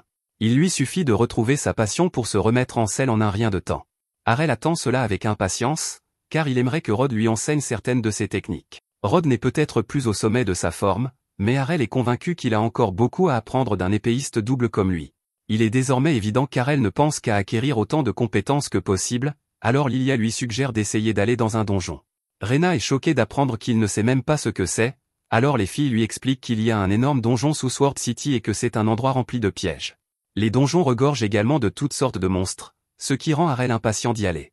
Rena est également partante, car elle souhaite acquérir de l'expérience au combat en vue du prochain tournoi du dieu de l'épée. Bien sûr, Arel ne sait pas non plus de quoi il s'agit, et les filles se rendent compte que ce garçon de la campagne ne connaît rien à la ville. Comme son nom l'indique, le tournoi du dieu de l'épée détermine qui est le meilleur épéiste. C'est le plus grand combat de la ville des épées, et tous les meilleurs épéistes du monde entier viennent dans la ville pour y participer. Lila savait déjà qu'Arel voudrait y participer, alors elle a pris la liberté de lui procurer un formulaire d'inscription. Il ne lui reste plus qu'à signer, mais Lilia est stupéfaite quand Arel le déchire en deux. Rena pensait qu'il voudrait participer, mais Arel fait remarquer que Lilia, qui est rusée, essaie simplement de lui faire signer un certificat de mariage. Lilia prétend qu'il s'agit d'une petite blague innocente, mais Arel la punit en lui faisant une prise d'étranglement. Ailleurs, nous voyons que quelqu'un les observe attentivement. Il s'agit d'une personne qui travaille pour Georg, et elle révèle qu'Arel et ses amis se rendront demain au donjon. Georg dit que cela tombe très bien, car il a un plan. Il va leur tendre un petit piège dans le donjon et personne ne pourra remonter jusqu'à lui. Georg refuse de laisser quiconque l'empêcher de se venger et rit comme un maniaque diabolique. Le lendemain matin, Lilia se prépare à charmer notre héros et est certaine qu'il ne pourra pas résister. Elle prévoit de le réveiller avec un petit baiser, mais Arel se réveille et se demande ce qu'elle essaie de faire. Lilia dit à son futur mari de se détendre, mais elle hurle de douleur lorsqu'il commence à lui écraser le crâne. Elle n'arrive pas à croire qu'il puisse être aussi méchant avec une belle jeune fille comme elle, mais il lui fait remarquer qu'elle ressemble davantage à une harceleuse. Lilia ne comprend pas pourquoi ses efforts ne fonctionnent pas sur un jeune homme comme Arel, d'autant plus qu'une fille sexy comme elle se jette à ses pieds. Notre héros est cependant incroyablement discipliné et n'est pas intéressé. Malheureusement, Lilia se fait de fausses idées lorsqu'il la tâche. Elle se demande si c'est vraiment ce qui l'intéresse, mais Arel la laisse simplement dans la poussière. Arel se rend directement chez Rena, qui le laisse entrer dans sa chambre. Il veut que Rena aille chercher Lilia, mais celle-ci s'est déjà rendormie. Elle parle aussi dans son sommeil et rêve qu'elle annonce à son père qu'elle est enfin devenue une Power Bladesman, tout comme lui. Elle veut être félicitée, alors Arel s'exécute et lui tapote la tête. Il est assez évident que Rena est une fille à papa, mais le calme du moment est interrompu par les cris de Lilia. Rod arrive pour voir ce qui se passe, mais Lilia est gênée et lui dit de sortir. Plus tard, le groupe arrive au donjon souterrain. Arel pensait que ce serait plutôt une grotte, et il est surpris de voir autant de monde autour. C'est parce que le tournoi du dieu de l'épée approche à grands pas, et que tous ces gens essaient d'acquérir plus d'expérience au combat, tout comme eux. À l'intérieur, Lilia explique qu'un saut de téléportation permet aux gens de se rendre à l'étage de leur choix. Cependant, ils ne peuvent se rendre qu'au niveau où ils sont déjà allés. Lilia, par exemple, peut descendre jusqu'au niveau 12, et Rena peut aller jusqu'au niveau 14. Arel se demande s'il peut aller au niveau 14 s'il accompagne Rena, mais ce n'est pas le cas. La magie du saut ne permet aux gens de se rendre qu'à un niveau où ils sont déjà allés personnellement. Arel est assez déçu par cette nouvelle, car il voulait combattre immédiatement des monstres puissants, mais il n'y a rien à faire. Lilia dit que ce n'est pas un problème, car elle le guidera par le chemin le plus court et qu'ils iront directement aux niveaux inférieurs. Le fait que Lilia soit son guide signifie que Rena peut partir seule, mais Rena pensait qu'ils pourraient tous y aller ensemble. La rusée Lilia lui rappelle qu'il n'y a pas besoin de deux guides, et son ton change rapidement. Elle se demande si Rena a un problème avec le fait qu'elle soit le guide d'Arel, mais ce n'est pas le cas. Cela règle la question dans l'esprit de Lilia, qui emmène donc Arel avec elle et lui dit qu'ils peuvent trouver un endroit tranquille pour reprendre là où il s'était arrêté ce matin. Arel réaffirme toutefois clairement ses intentions. Il veut que Rena les accompagne, et Rena accepte avec joie. Après avoir été téléporté, le groupe se retrouve rapidement aux prises avec des monstres armés d'armures vivantes. Arel bloque facilement l'une de leurs attaques, mais ces créatures sont incroyablement rapides, et l'une d'elles manque de prendre Arel au dépourvu. Il reconnaît leur rapidité malgré leur armure lourde, mais Arel ne s'en inquiète pas le moins du monde. Il arrache la tête de l'un d'eux et se dit qu'aucune de leurs compétences n'a rien d'extraordinaire. Arel est toutefois surpris lorsqu'il se rend compte qu'il ne suffit pas de leur arracher la tête pour les vaincre. Il continue de bouger sans tête, alors Rena fait remarquer qu'il s'agit d'armures vides qui bougent grâce au pouvoir magique du donjon. Ils ne ressentent aucune douleur et n'ont aucune faiblesse. Arel est cependant assez intelligent et détermine instantanément que la meilleure façon de les vaincre est de viser leurs jambes. Lilia se réjouit lorsqu'il en abat un, mais la créature continue de bouger. C'est assez effrayant, mais elle est désormais inoffensive, et Rena a également fini de combattre la sienne. Elles ne bougent plus, mais elles vont bientôt commencer à se régénérer et les attaquer à nouveau. Arel se rend compte que cela signifie qu'ils peuvent les combattre encore et encore, et que ce serait parfait pour s'entraîner au maniement de l'épée. Lilia s'exclame que ce fut un combat très difficile, mais les deux autres lui font rapidement remarquer qu'elle n'a rien fait. Lilia répond qu'elle n'a pas cherché à rester en retrait, mais qu'elle n'avait rien à faire car Arel et Rena étaient trop rapides. Cela amène Arel à se demander quelle est la classe de Lilia, et elle révèle fièrement qu'elle est escrimeuse. Elle propose d'enseigner à Arel toutes les techniques qu'il souhaite apprendre et promet de lui montrer chaque petit détail. Bien sûr, notre garçon n'aime rien de plus qu'apprendre de nouvelles techniques, alors il pense à la classe avancée qui va au-delà de l'escrime. Il s'agit du cours de princesse épéiste, le même que celui de sa mère, ce qui signifie que Lilia ne lui est d'aucune utilité. Lilia est dévastée, car les compétences seraient la seule chose qu'il attendrait d'elle, mais elle révèle qu'il y a certainement quelque chose qu'elle peut lui enseigner. Lilia dit calmement qu'elle peut lui enseigner la compassion, mais Arel l'ignore et s'éloigne. À ce moment-là, ils entendent quelqu'un appeler à l'aide et trouvent un homme gravement blessé. Il explique qu'il vient d'entrer dans une pièce pour la première fois et qu'il a été victime d'un piège très dangereux. C'est assez courant ici, alors notre groupe décide de l'aider à sortir du donjon. Mais l'homme refuse, car il révèle que ses amis sont toujours dans la pièce et qu'ils sont toujours en danger. Il ne veut pas les abandonner, alors il supplie nos héros de les sauver. Rena propose immédiatement son aide, mais Lilia dit qu'ils doivent réfléchir un instant.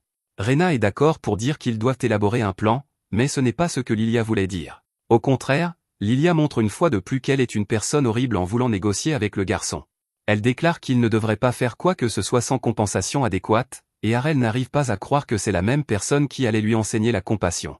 Lilia fait remarquer que dans le donjon, c'est chacun pour soi et que les gens doivent payer le prix lorsqu'ils demandent de l'aide. À ce moment-là, le type reconnaît Lilia grâce à des magazines. Lilia explique fièrement qu'elle a fait l'objet d'un numéro spécial de Beautiful Swordswoman et commence à penser qu'elle est en train de devenir célèbre. Malheureusement pour elle, le type a en fait lu un article disant que Lilia était une idiote et qu'elle appartenait à une guilde honteuse. Lilia est furieuse et décide qu'il devrait simplement se débarrasser de ce type, mais celui-ci révèle qu'il est prêt à payer. Il s'agit d'argent qu'il a gagné au jeu, et Lilia accepte rapidement le paiement. Arel a un problème, mais cela n'a rien à voir avec l'argent. Cela concerne le type lui-même, car Arel ne peut s'empêcher de penser qu'il a trop de sang sur les mains. Lilia ne trouve pas cela étrange, car elle fait remarquer que les gens saignent lorsque leur protection divine prend fin, et que tout le monde n'est pas aussi robuste que lui. Ils ont toutefois reçu le paiement, et Lilia dit qu'ils peuvent maintenant les aider. L'homme leur montre le chemin. Arel ne parvient toujours pas à se débarrasser de son mauvais pressentiment, car il se souvient d'une fois où il avait perdu autant de sang que cet homme. Arel ne pouvait même pas se tenir debout, encore moins marcher, sans que de l'eau bénite ne le guérisse d'abord. C'est pourquoi Arel en conclut que les blessures de cet homme sont fausses. Arel ne sait pas ce qu'il a en tête, mais il pense que cela pourrait être amusant, alors il décide de jouer le jeu. Ils arrivent à l'entrée de la pièce cachée, mais les filles ne voient aucun signe des amis du type. Le type semble inquiet, mais Arel ne sent aucun danger dans les environs. Rena se demande s'ils ne sont pas arrivés trop tard, et Lilia panique en voyant une énorme mare de sang dans la pièce. Mais au lieu de s'inquiéter, elle est simplement contente de trouver une pièce d'or et de ne pas repartir les mains vides. Lilia se précipite pour la ramasser, mais cela active un sort. Arel dit que ce n'est pas bon signe et Rena comprend qu'il s'agit d'un piège de téléportation. L'homme annonce qu'il s'appelle Dil et qu'il est heureux de voir que Lilia est aussi cupide que le disent les rumeurs. Il admet les avoir trompés et s'excuse en disant qu'il ne faisait que son travail. Malheureusement, il est choqué lorsqu'il se retrouve enfermé dans la pièce et que le sort s'étend à lui. Personne ne lui a dit que le piège téléporterait tout ce qui se trouvait dans la pièce et il se retrouve lui aussi pris au piège. Ils sont tous téléportés dans une pièce sans issue et Rena n'a jamais rien vu de tel auparavant. Cela signifie qu'ils se trouvent probablement encore plus bas que le 14e étage et qu'ils ne savent pas à quel danger ils vont être confrontés. Lilia exige que Dil leur explique ce qui se passe, mais elle panique après avoir accidentellement donné un coup de pied à sa pièce d'or. À ce moment-là, ils doivent tous être en alerte, car la pièce fait briller une lumière autour d'elle. Dil explique qu'il a simplement reçu l'ordre de les conduire à un certain endroit afin qu'ils déclenchent un piège de téléportation dont ils ne peuvent s'échapper. Le piège les a envoyés au niveau le plus bas du donjon, où des dieux de l'épée de niveau avancé les attendent. L'un de ces dieux de l'épée apparaît devant eux, mais Lilia pensait que cette classe n'était qu'un mythe. Cependant, elles n'ont pas le temps de réfléchir, car Arl la force à se baisser pour éviter que la tête de Lilia ne soit tranchée par l'attaque du dieu de l'épée. L'attaque détruit complètement le mur derrière elle, et les filles ne peuvent que se demander quel genre de compétence insensée vient d'être utilisée. Arel, quant à lui, semble tout savoir à ce sujet. Il révèle que cette compétence s'appelle la Divine Air Slice, une compétence de dieu de l'épée qui produit des attaques tranchantes d'un autre monde. Lilia n'arrive pas à croire qu'il puisse créer une attaque aussi terrifiante à une telle distance, mais ce n'est pas tout. Le dieu de l'épée fait preuve d'une vitesse et d'une puissance incroyables, écrasant presque Arl contre un mur. La jeune fille craint pour sa vie, mais Arl explique que passer autant d'heures à acquérir cette compétence en valait la peine. Le dieu de l'épée a projeté Arel contre un mur qui l'a même détruit, mais cela n'a pratiquement pas épuisé la protection divine d'Arel. Arel parvient à créer un peu d'espace, mais le dieu de l'épée est terrifiant. Il possède une version supérieure du Blink Dash d'Arel, appelée Divine Step, et Arel n'a aucun doute sur le fait que cette créature est un dieu de l'épée de classe super avancée. Alors que n'importe quelle personne normale serait terrifiée, Arel se rend compte que c'est l'occasion idéale pour lui de se tester. Les autres n'arrivent pas à croire qu'il pense cela, et Arel disparaît en un instant. Il lance une offensive, et les filles n'ont jamais vu quelqu'un bouger aussi vite. Lila est cependant choquée lorsqu'elle réalise que la flèche doit avoir appris le Divine Step du dieu de l'épée. À ce moment-là, le monstre libère sa véritable puissance, provoquant la chute de tout le monde au sol. Ils ne peuvent même plus bouger et toute leur énergie leur est retirée. Étonnamment, Arel reste debout et n'est absolument pas affecté. C'est parce qu'il a vécu la même chose à chaque fois qu'il s'entraînait avec sa mère. Au début, il lui était difficile de l'accepter, mais après s'être entraîné sans relâche avec elle pendant des années, Arel a réussi à y résister.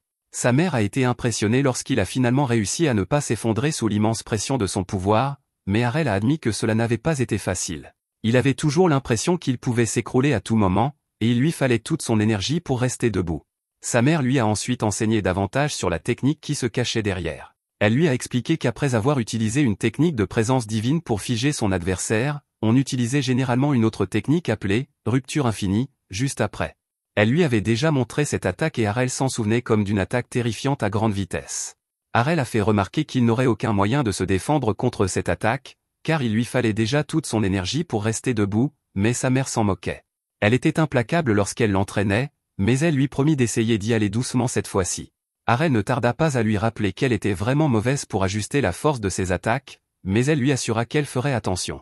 Malheureusement, elle échoua à nouveau en utilisant toute la puissance de l'attaque, rupture infinie, contre lui et détruisit presque toute la forêt.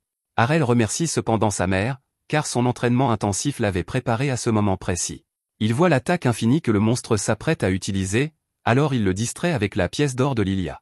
Arel s'envole alors dans les airs et révèle qu'il a passé des années à apprendre à utiliser lui-même la technique infinie. Il la déchaîne sur le dieu de l'épée et réduit le monstre en morceaux. Lilia ne pourrait être plus fière de son mari, alors il doit à nouveau lui rappeler qu'il ne se marie pas. Après cela, Rena veut désespérément savoir comment Arel a pu utiliser une compétence de dieu de l'épée. Lilia répond qu'elle a vécu dans cette ville toute sa vie et qu'elle-même n'a jamais vu de dieu de l'épée. La réponse est bien sûr simple, car Arel révèle que sa mère est un dieu de l'épée. Les filles sont choquées, mais Rena se rend compte que sa mère faisait juste semblant d'être une princesse de l'épée dans le village. Arel explique que sa mère n'aime tout simplement pas attirer l'attention et que tout ce qui lui importait, c'était sa famille. Rena y réfléchit et se dit que si elle avait su qu'Arel était le fils d'un dieu de l'épée, elle ne l'aurait jamais défié il y a toutes ces années. Arel dit qu'il est content que sa mère ait gardé le secret, car sinon, il ne serait jamais devenu ami avec Rena.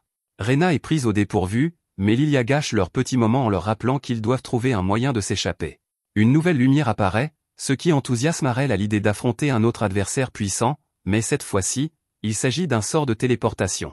Il pense que c'est le moyen de s'échapper, alors Lilia dit à Dil de les accompagner. Dil est surpris, car il pensait qu'il serait sûrement laissé derrière ou battu en guise de punition, mais ce n'est pas le cas. Lilia dit qu'Arel a réussi à combattre un adversaire puissant après être descendu ici, alors elle est prête à fermer les yeux sur le mauvais comportement de Dil pour cette fois. Dans un bar, Rod repense à ce qu'Arel a dit, à savoir qu'il peut encore se battre avec un seul bras. Rod n'y croit pas et pense que c'est plus facile à dire qu'à faire. À ce moment-là, il entend des types se vanter de tout l'argent qu'ils ont reçu pour avoir piégé des imbéciles dans un piège de téléportation. Au début, ils semblent se sentir mal d'avoir laissé Dil derrière eux, mais ils finissent par en rire. Il s'avère qu'ils ne lui ont pas dit que le sort téléporterait tout ce qui se trouvait dans la pièce afin qu'ils puissent tous obtenir une plus grande part du paiement. Il traite la guilde Dragonfang de pathétique pour avoir connu une telle fin, mais Rod surprend la conversation de ces idiots. Rod exige d'en savoir plus, mais ils disent au vieil homme de dégager. L'un d'eux se rend cependant rapidement compte que cet homme est en fait l'ancien chef de Dragonfang. Rod est furieux, il brise leur table en morceaux et exige de savoir ce qu'ils ont fait à sa précieuse fille. À ce moment-là, Georg arrive. Rod lui dit de s'occuper de ses affaires, et Georg lui fait remarquer qu'il est toujours aussi turbulent. Rod comprend rapidement que Georg doit être impliqué, mais Georg fait semblant de ne pas comprendre de quoi il parle.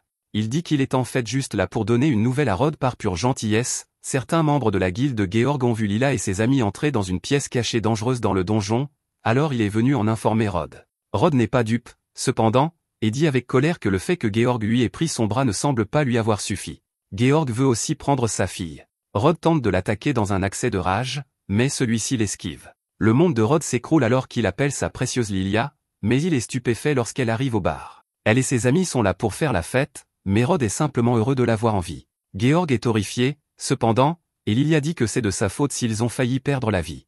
Heureusement, Harel a réussi à vaincre le dieu de l'épée, et ils sont revenus sains et saufs. Georg refuse de croire qu'Harel était assez fort pour vaincre un monstre aussi puissant, mais Harel lui assure que c'est bien ce qui s'est passé. Dil a tout avoué et a révélé que Georg était derrière tout cela. Georg l'admet, mais explique qu'il n'a rien fait de mal. Tout cela s'est passé dans un donjon et les règles stipulent que chacun est responsable de sa propre sécurité là-bas. Rod déclare que Georg ne s'en tirera pas comme ça, mais Georg traite Rod d'ivrogne. Il dit qu'un clochard comme lui ne peut rien faire et quitte le bar. De retour à sa guilde, Georg met sa chambre sans dessus-dessous, furieux que son plan n'ait pas fonctionné. Harel et son ami ne devraient pas être en vie, et cela ruine son objectif de vie. Après la disparition de la princesse épéiste et après avoir vaincu le roi aux 2 épées, Georg était sûr qu'il serait couronné comme le plus fort des épéistes. Cependant, il doit désormais affronter un inconnu sans classe qui est pourtant assez fort pour vaincre des superclasses. Georg est submergé par la haine qu'il éprouve pour Harel et il n'arrive pas à croire que cette stupide guilde dragon fan tente à nouveau de lui voler son titre. Georg a patiemment attendu dans l'ombre des prodiges pendant des années et il frappe le mur à l'idée de ne jamais atteindre son objectif. Juste à ce moment-là, une brume recouvre sa chambre et une voix sombre commence à lui parler. Elle provient d'une épée mystérieuse qui est apparue derrière lui et qui dit pouvoir sentir la rancœur sinistre et puissante de Georg. L'épée aspire au chaos que la vengeance de Georg va déclencher, alors elle dit qu'elle exaucera le vœu que Georg désire désespérément. Peu après, Lilia explique que les tableaux préliminaires du dernier tournoi ont été publiés, mais elle n'en est pas satisfaite. C'est le pire scénario possible, car elle se retrouve dans le même tableau qu'Harel, et nous devrons finir par l'affronter. Bien sûr, Harel est bien plus fort qu'elle, ce qui signifie qu'elle ne pourra pas participer à l'événement principal cette année encore. Harel ne savait même pas que la coupe du dieu de l'épée comportait des préliminaires, alors Rena lui explique qu'il y a tout simplement trop de personnes qui veulent y participer. C'est pourquoi le tournoi principal sera composé des vainqueurs de chaque poule préliminaire. Les rêves de Lilia de devenir une déesse de l'épée sont ruinés, mais heureusement, ses amis sont là pour la réconforter. Harel dit que son niveau est si bas qu'elle a eu de la chance d'être admise dans le tournoi, mais Lilia lui fait remarquer que ce ne sont pas des paroles réconfortantes. Quant à Rena, elle se trouve dans une autre catégorie. Elle est soulagée de ne pas avoir à affronter Harel, mais elle aura de toute façon des adversaires coriaces. Ses tentatives précédentes n'ont pas été couronnées de succès, mais cette fois-ci, Rena est sûre qu'elle passera au moins les éliminatoires. Harel la taquine en lui disant qu'elle aura quelque chose à raconter à son papa dans sa lettre, mais Rena ne se rend même pas compte qu'il la taquine. Au contraire, elle reconnaît que son papa sera fier d'elle, mais elle se rend vite compte qu'elle s'emballe et dit qu'elle est une adulte qui appelle son père, papa. Pendant ce temps, Lilia se motive pour le combat à venir. Elle déclare que les chances sont contre elle, mais qu'elle n'abandonnera jamais. Lilia est déterminée à devenir plus forte, alors elle annonce aux autres qu'ils retourneront au donjon aujourd'hui. Harel se demande s'il doit y aller aussi, alors elle lui rappelle qu'il doit les accompagner car ils auront besoin de lui pour sauver la situation si quelque chose de grave se produit. Rod arrive après avoir appris qu'ils se rendent au donjon, et leur dit d'être prudents. Il est possible que Georg tente de leur tendre un autre piège, il demande donc à Lilia de s'enfuir dès qu'elle sentira un danger. Lilia accepte très sérieusement de faire ce qu'il dit, mais Rod est un peu gêné. Il a été un si mauvais père ces derniers temps qu'il ne peut même pas imaginer ce qu'Harel pense de lui. Agir comme un père protecteur maintenant pourrait ne pas sembler sincère, étant donné qu'il ne se souciait de rien auparavant. Heureusement, Rod explique qu'il est prêt à se reprendre en main et à arrêter de boire. Il le fait pour devenir un meilleur épéiste et un meilleur père, et Harel est heureux de voir cette amélioration chez lui. Quelques jours plus tard, le tournoi du dieu de l'épée commence enfin. Le Colisée est bondé et les fans encouragent leur épéiste préféré pendant la compétition. Lilia perd presque immédiatement et exprime sa déception, car elle pensait atteindre la finale cette année. Harel arrive pour la réconforter comme d'habitude et lui fait remarquer qu'elle était vouée à perdre quoi qu'il arrive, même si elle n'avait pas été placée dans la même poule. Lilia n'a même plus la force de discuter avec lui et se traite de grosse perdante, mais Harel lui dit quelque chose de réconfortant cette fois-ci. Il dit que c'est dommage qu'elle ait perdu, car il avait hâte de l'affronter, mais Lilia ne le croit pas. Elle passe toutefois à autre chose et souligne que le prochain tour est la finale. Lilia reconnaît la force d'Harel, mais lui conseille de rester sur ses gardes. Son prochain adversaire possède des compétences très particulières, dont beaucoup sont mystérieuses, et Harel devra donc être prudent. Harel ne s'inquiète pas trop de ses compétences uniques, car il a déjà vu la plupart des compétences dans le donjon, mais Lilia lui dit qu'il se trompe. Tout ce qu'il a vu jusqu'à présent n'était que des compétences d'escrime, et son prochain adversaire possède des compétences qui vont au-delà. Harel est bien sûr perplexe, car il s'agit du tournoi du dieu de l'épée, alors Lilia lui révèle que la classe de son prochain adversaire est celle d'épéiste magicien. Cela signifie qu'elle est capable d'enchanter son épée avec de la magie lorsqu'elle se bat. Harel ne peut s'empêcher de se demander si la participation d'un magicien à un tournoi d'épéiste est contraire aux règles, mais ce n'est pas le cas. Lilia explique que la classe à laquelle on appartient n'a en réalité aucune importance, et que la seule condition pour participer est d'être inscrit dans une guilde. Cela semble logique pour Harel, car il a lui aussi été autorisé à participer alors qu'il n'appartient à aucune classe. Harel est appelé sur scène, alors Lilia lui souhaite bonne chance. Quand Harel arrive, son adversaire décide de mettre les choses au clair dès le départ. Elle explique d'emblée que sa classe de magicienne épéiste est une classe équitable et acceptable. Elle entend sans cesse des plaintes à ce sujet, alors elle précise clairement qu'elle ne veut pas entendre d'excuses pathétiques après sa défaite, comme dire que l'utilisation de la magie est injuste. Comme toujours, Harel s'en moque éperdument, car il veut juste se battre et il aimerait beaucoup voir ses compétences. Il dit que le meilleur combattant gagnera et que c'est tout ce qui compte. La jeune fille se présente sous le nom de Krista, et le combat commence. Krista ne perd pas de temps et utilise immédiatement la magie en lançant des boules de feu. Harel les esquive toutes avec brio, mais les attaques de Krista semblent interminables. Même lorsqu'Harel parvient à réduire la distance qui les sépare, Krista réussit à le repousser. Harel prend un moment pour admirer son style de combat, car il est très pratique. Elle peut passer sans effort des attaques à courte distance à celles à longue distance grâce à sa magie et à son épée. Krista reconnaît qu'elle est assez puissante et déclare qu'une personne sans classe comme Harel n'a aucune chance de la battre. Harel répond qu'elle est certes unique, mais souligne qu'il y a un problème. Avoir deux moyens d'attaquer est très pratique, mais au final, elle ne maîtrise aucun des deux. Ni son maniement de l'épée ni sa magie ne sont à la hauteur d'une classe avancée classique. Krista est bien sûr insultée, mais elle est sûre qu'il changera d'avis après avoir vu sa prochaine compétence. Elle active son épée magique, et Harel est impressionné par sa lame recouverte de flammes. Krista explique qu'il s'agit d'une compétence qui imprègne son épée de magie, et qu'il s'agit de la lame ultime que seuls les épéistes magiques peuvent utiliser. Le visage d'Harel reste impassible, alors Krista se contente de l'attaquer. Elle parvient à envoyer de grandes flammes depuis son épée, qui repousse Harel. Krista est très satisfaite d'elle-même, et les commentateurs sont impressionnés par la puissance de l'attaque. Pendant ce temps, Harel réfléchit au fait que les mouvements erratiques de Krista lui permettent difficilement de deviner d'où viendront ses prochaines attaques. C'est une compétence assez impressionnante, et Harel doit admettre que cela pourrait être la lame ultime une fois qu'elle sera pleinement maîtrisée. Krista est ravie de voir qu'il commence enfin à comprendre, mais Harel répond que rien n'a changé. Ce ne serait la lame ultime que si elle était parfaitement maîtrisée, mais il souligne que Krista ne la maîtrise pas encore. Harel montre désormais sa domination totale en bloquant facilement toutes ses attaques d'un seul bras. Il explique que si les compétences de base de Krista à l'épée étaient au moins meilleures que celles de Lilia, cela aurait pu être assez efficace. Malheureusement pour elle, ce n'est pas le cas, et Harel peut donc facilement se défendre. Krista en a assez de ses insultes, alors elle le traite de loser sans classe. Cependant, le combat est déjà terminé aux yeux d'Harel, qui utilise son double tranchant, et Krista est choquée de voir son enchantement de flamme disparaître complètement. Avant même qu'elle ne puisse bouger d'un pouce, Harel utilise un dash instantané pour se placer derrière elle et la met KO d'un seul coup à l'arrière de la tête. Harel est tout de même reconnaissant, car Krista lui a montré une grande habileté, et il reconnaît une fois de plus qu'il y a beaucoup de choses à apprendre dans la ville des épées. La foule devient alors folle de joie lorsqu'Harel est déclaré vainqueur du 4e bloc. Comme toujours, Harel se moque de l'attention qu'on lui porte et se demande plutôt s'il peut apprendre la magie en suivant un entraînement spécial. Quelques jours plus tard, Lilia réveille son père pour aller assister à l'événement principal du tournoi du dieu de l'épée afin qu'il puisse encourager Harel. Elle insiste pour qu'il l'accompagne après qu'il lui ait dit d'y aller sans lui, et il lui explique qu'il ne voudrait pour rien au monde se retrouver là-bas. Lilia lui fait remarquer que les guildes dont les membres participent à l'événement principal ont droit à des places avec une vue imprenable, et qu'ils n'auront pas d'autre occasion comme celle-ci de sitôt. Mais cela ne le fait pas changer d'avis, alors Lilia change d'approche. Elle dit que Rod doit simplement avoir peur de croiser Georg là-bas, mais cela met Rod en colère. Il répond avec colère qu'il n'a pas peur et donne la vraie raison pour laquelle il ne veut pas y aller. La veille, il a tenu l'épée pour la première fois depuis longtemps et s'est rendu compte d'une chose. Il est tellement rouillé qu'il aurait du mal à gagner le tournoi du dieu de l'épée. Bien sûr, cela agace Lilia au plus haut point, car beaucoup de gens ont du mal à se qualifier pour le tournoi principal, mais lui est contrarié de ne plus être capable de remporter la victoire finale. Lilia dit simplement à son père qu'il l'accompagnera, même si elle doit l'attacher et le traîner jusqu'à l'endroit. Sur le chemin, Lilia explique que même si Rod le nie, il serait probablement venu seul sans en parler à personne. Il se demande comment elle peut savoir cela, alors elle lui explique que c'est grâce à l'autre personne qui participe à la compétition. Un flashback montre comment Rod s'entraînait avec Rena.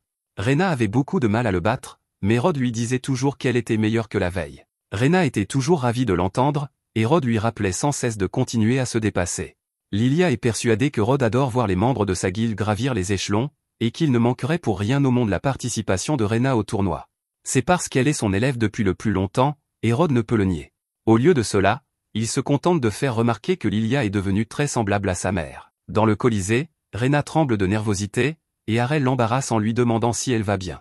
Rena aimerait qu'il ne la surprenne pas ainsi, mais Harel est simplement inquiet car il ne l'a jamais vue aussi agitée. Rena lui fait remarquer qu'il s'agit du plus grand tournoi de la ville, et qu'il est donc naturel d'être nerveux. Pour aggraver les choses, dans le tournoi principal, les participants ne découvrent leur adversaire qu'au moment où le combat commence. Il n'y a aucune chance d'élaborer une stratégie, ce qui rendrait nerveux même les meilleurs combattants. Harel suppose simplement qu'elle est nerveuse à l'idée de l'affronter au premier tour, mais elle manque de le frapper au visage pour avoir mal interprété la situation. À ce moment-là, il est temps d'annoncer les participants du premier match. À la surprise générale, la première personne appelée est le champion de l'année dernière, Georg, l'empereur de l'épée. Rena ne savait même pas que Georg participait, et le plus surprenant, c'est que son adversaire sera Harel, qui n'appartient à aucune classe. Rena se surprend elle-même lorsqu'elle prend la main d'Harel, sans même pouvoir trouver une bonne raison pour le faire. Rena nie l'avoir fait simplement pour lui tenir la main et lui souhaite simplement bonne chance tout en lui disant d'être prudent. Harel est calme et serein comme toujours lorsqu'il la remercie, et il lui dit qu'il la verra plus tard. Lilia l'encourage depuis les gradins et lui dit de botter les fesses de son adversaire. Harel, cependant, est choqué lorsqu'il voit à quel point Georg a changé, tout le public l'est également, car il semble s'être transformé en une sorte de monstre. Il ne ressemble presque plus à lui-même, et les autres ne peuvent que se demander ce qu'il s'est passé. À ce moment-là, Rod remarque quelque chose d'effrayant en voyant l'épée de Georg. Il avertit désespérément Harel de rester loin de Georg et lui explique qu'il tient la pire épée imaginable. En effet, cette épée renferme un puissant démon. Georg est impressionné, car il ne pensait pas que quelqu'un reconnaîtrait l'épée, et il se demande si Rod fait partie de la cour impériale. Georg et Rod se connaissent depuis des années, alors Lilia se demande pourquoi il ne reconnaît pas son père.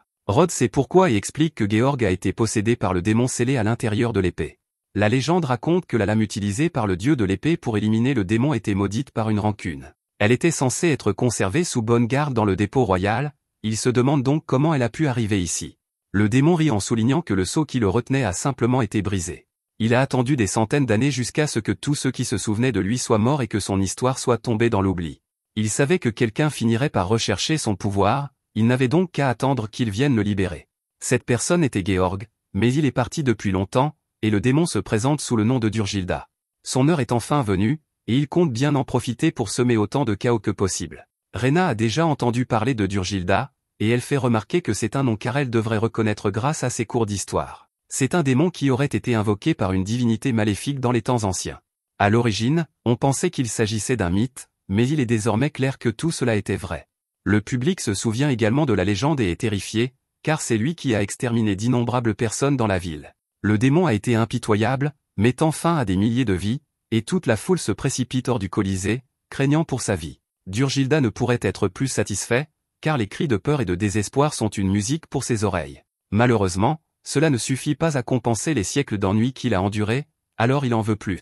Il veut qu'il ressente plus que de la peur, alors il active un sort qui plonge le ciel dans l'obscurité.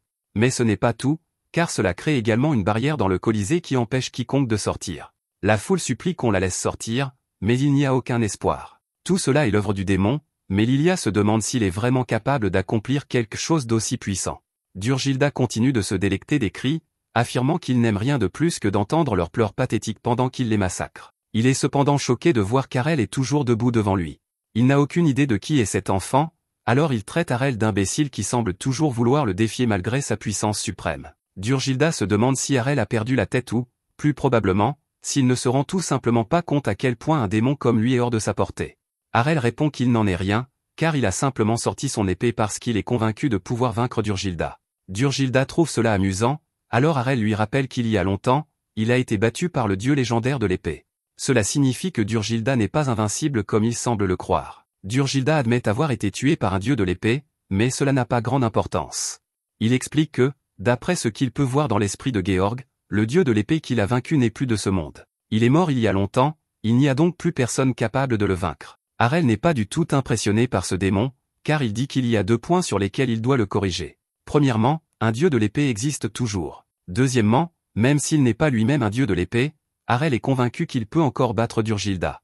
Durgilda trouve cela absurde, mais il est surpris quand Harel l'attaque en un clin d'œil. Il ne s'y attendait pas du tout et il n'arrive pas à croire qu'Harel ait réussi à utiliser la technique du pas divin. Harel ne répond même pas et continue d'attaquer, et Durgilda trouve absurde qu'il soit capable d'utiliser le pas divin. Seul un dieu de l'épée devrait posséder cette technique, alors il demande à Harel comment il a réussi à l'utiliser. Harel refuse de lui dire et lance une série d'attaques, mais Durgilda en a assez de son insolence. Il rappelle à Harel qu'il est également dans le corps d'un empereur de l'épée, et il choque même Harel en lui assénant une attaque dévastatrice.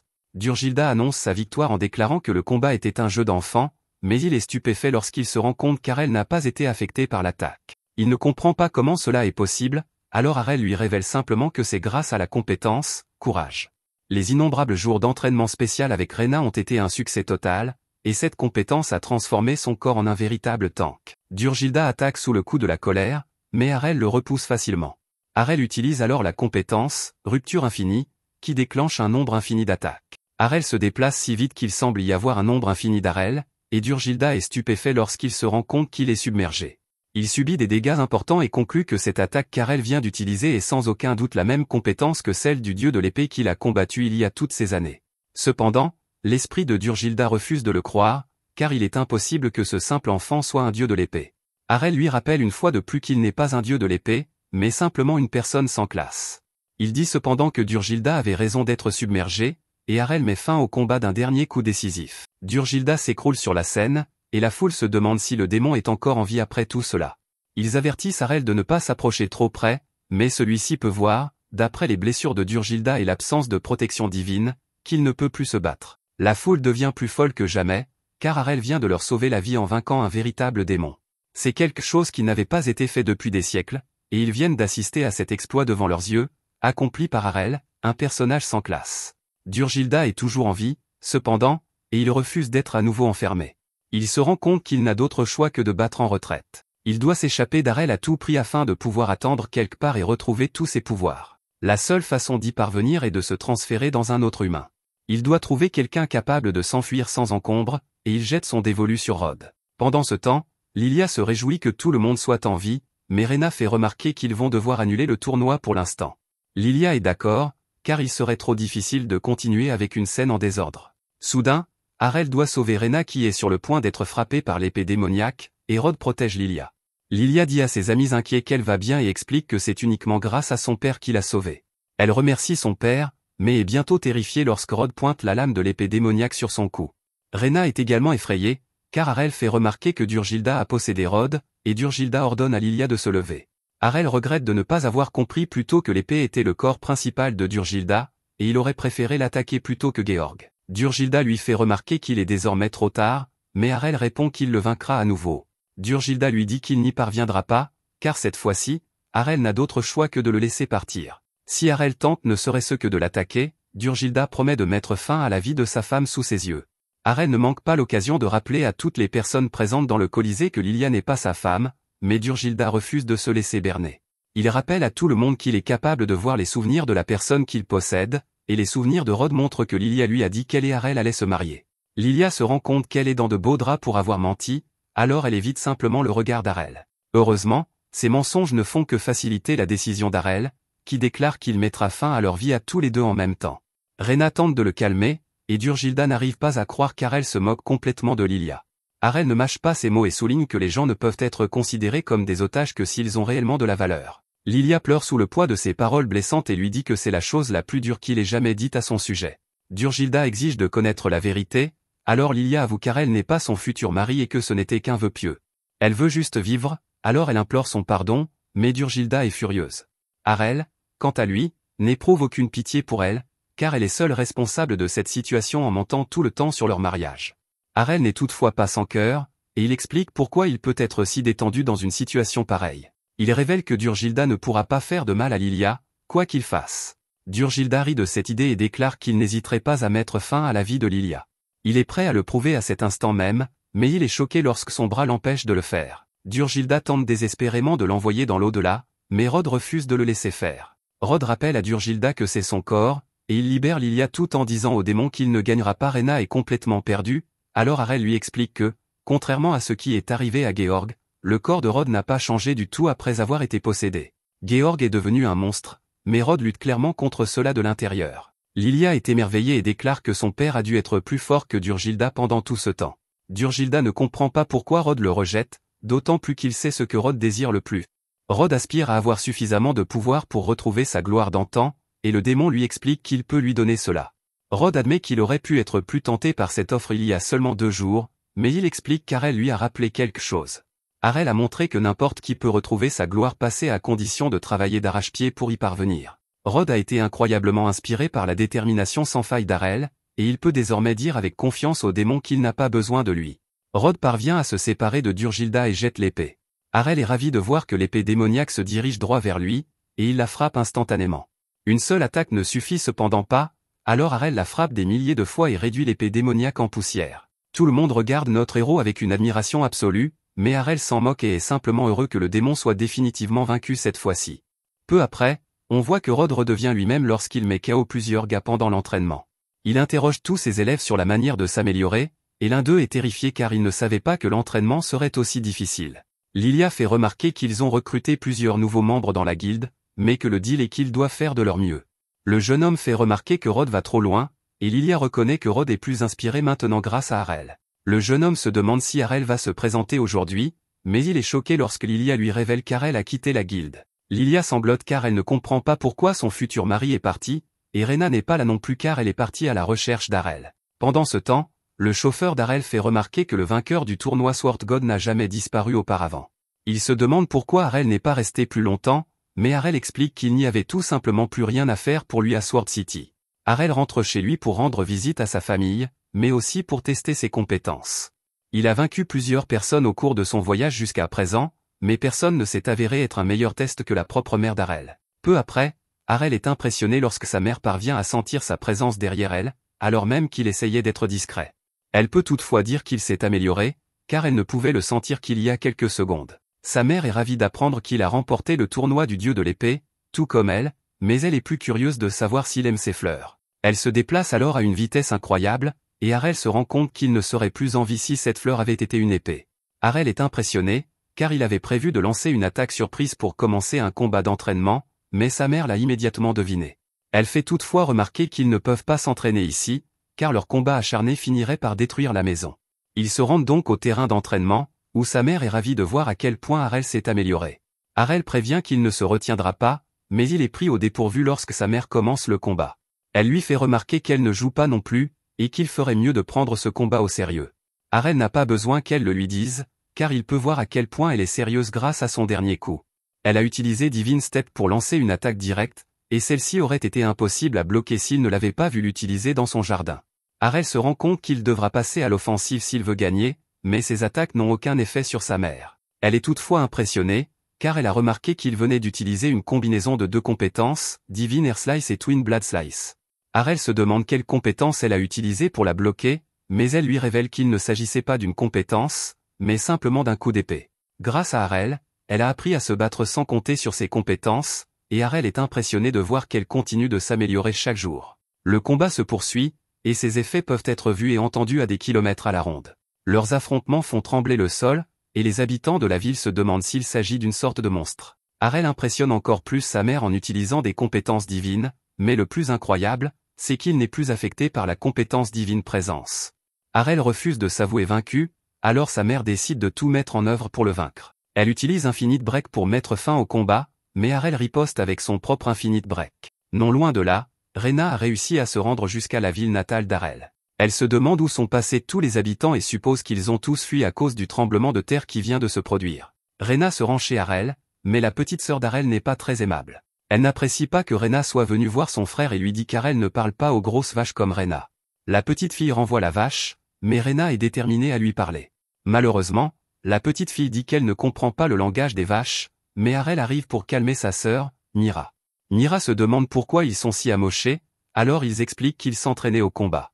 La mère d'Harel admet qu'Harel l'a battu pour la première fois, mais Harel fait humblement remarquer que cela n'a pas été si facile. Leurs compétences étaient équivalentes, et il n'a gagné que grâce à sa force physique supérieure. Rena reste toutefois très impressionnée, car sa mère est une véritable déesse de l'épée.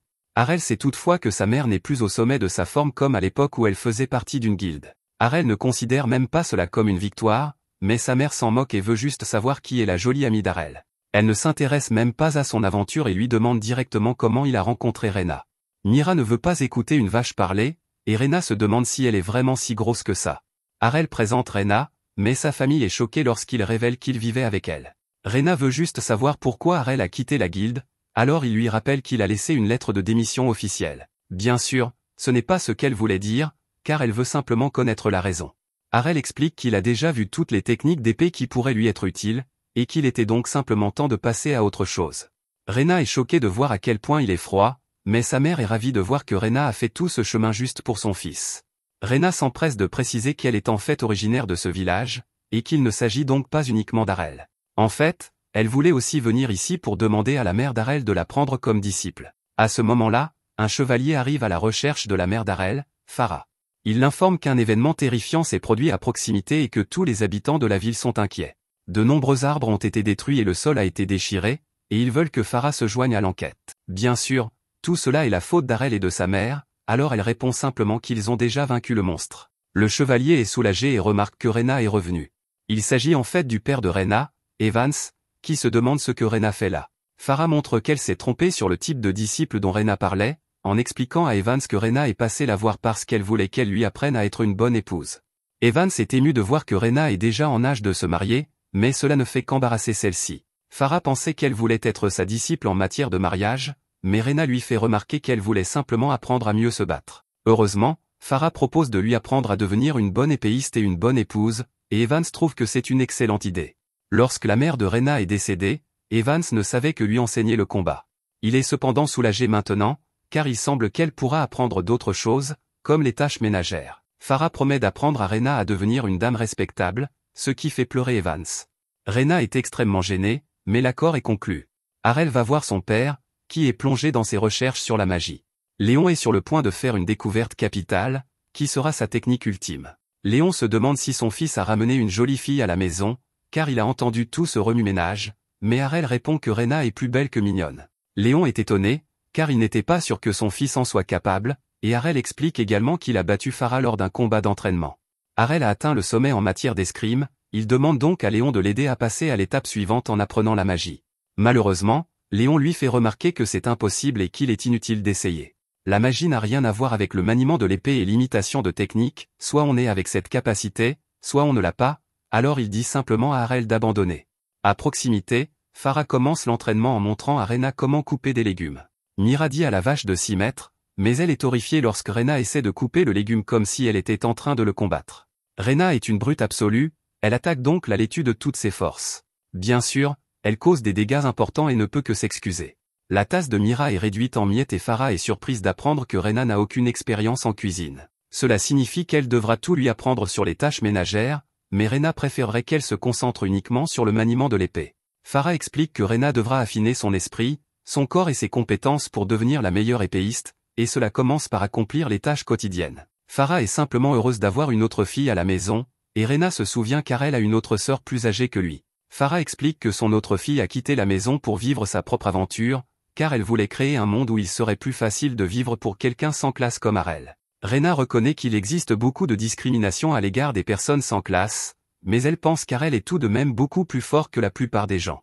Plus tard, Léon répare une table de cuisine, mais Harel est déçu car il n'a pas utilisé de magie pour le faire. Il est évident qu'Harel veut voir de la magie, alors Léon utilise la magie pour réparer la tasse de Mira. Pendant qu'il nettoie, Léon explique plus en détail pourquoi il a dit à Harel de renoncer à apprendre la magie. Il s'agit simplement d'une capacité spéciale que certaines personnes possèdent, car tout le monde n'a pas le mana nécessaire pour lancer des sorts. Il est inconcevable qu'une personne sans mana ni compétence puisse lancer des sorts. Bien sûr, Harel n'a jamais été du genre à abandonner, il ne croit donc pas que ce soit impossible. Léon reconnaît qu'Harel a créé un nouveau précédent en remportant le tournoi du dieu de l'épée sans avoir de classe, mais la magie est quelque chose de complètement différent. Léon sait qu'Harel est un travailleur acharné, et le nombre incalculable d'épées qu'il a cassées lorsqu'il était enfant en est la preuve. Cependant, Léon dit que certaines choses dans la vie sont tout simplement inaccessibles, même avec beaucoup de travail. Harel n'arrive pas à croire que ses parents n'aient pas jeté les épées, mais Léon explique qu'ils les ont conservées car elles sont un monument à la détermination d'Arel. Léon ne se sentirait pas bien s'il les jetait ou même s'il les réparait. Malheureusement, il explique qu'essayer de lancer des sorts sans le mana nécessaire revient à être un épéiste sans bras qui ne peut pas tenir une lame et qui doit apprendre en regardant les mouvements les yeux bandés. Peu importe les efforts fournis par cette personne, elle ne serait jamais capable de tenir une épée. Arel accepte cet argument, mais il se demande comment Léon peut être si sûr qu'il n'a pas de mana. Léon explique que si c'était le cas, Arel aurait obtenu la classe de magicien grâce à la bénédiction et aurait commencé à lancer des sorts depuis longtemps. Arel pense toutefois qu'il possède du mana, car il a ressenti quelque chose lorsque Rena le battait tous les jours à la guilde. Léon est choqué, car il suppose que Rena est du genre jalouse et violente, mais ce n'est pas ce qu'Arel veut dire. Elle le battait pour qu'il puisse obtenir la compétence courage, et chaque fois qu'il devait restaurer sa protection divine, il devait boire de l'eau bénite. Cependant, quelque chose a fini par se produire. En y repensant, Lilia était contrariée parce que la guilde dépensait tout son budget mensuel en eau bénite à cause d'Arel. Arel lui a fait remarquer qu'elle gagnait beaucoup d'argent en pariant sur lui pour remporter des tournois, mais Lilia a simplement répondu qu'elle voulait plus d'argent. Au lieu de lui donner de l'eau bénite, elle lui a donné une autre boisson qu'elle avait trouvée dans l'entrepôt de la guilde. Rena n'aimait pas cette idée, car il n'avait aucune idée de ce que c'était, mais Lilia a dit qu'il y avait de fortes chances que ce ne soit que de l'eau bénite périmée. Cela aurait aussi pu être du poison, mais Arel aimait bien l'idée de renforcer ses organes internes en buvant du poison. Arel explique que ce n'était ni un médicament ni un poison, mais quoi que ce fût, cela lui a donné l'impression d'avoir récupéré quelque chose. Léon est enthousiaste à l'idée que cela puisse débloquer le mana d'Arel, et il pense qu'il devrait l'essayer. Arel est surpris de voir à quel point son père est enthousiaste, alors Léon avoue qu'il a toujours été jaloux de Farah. Léon a désormais quelque chose à enseigner à son fils, et Arel sourit pour la première fois depuis longtemps après avoir entendu cela. Il se met immédiatement au travail, Léon demandant à Arel de ressentir la sensation du mana qu'il a récupéré après avoir bu ce qu'il a bu. Léon demande à Arel de tester s'il peut déplacer le mana dans son corps et lui demande d'essayer de le libérer. Pour ce faire, Arel doit imaginer qu'il le condense en un seul point dans la paume de sa main. Arel fait quelques essais, et Léon est stupéfait lorsqu'il y parvient. Ce n'était qu'un minuscule éclair de lumière, mais c'est la preuve indéniable qu'Arel possède du mana. Arel est soulagé d'entendre cela, mais il s'évanouit presque. Arel n'arrive pas à croire que cette petite lumière ait failli le plonger dans le coma, mais Léon lui répond que c'est tout à fait normal. Arel est peut-être un champion à l'épée, mais en termes de mana, il n'a même pas encore atteint le niveau d'un apprenti.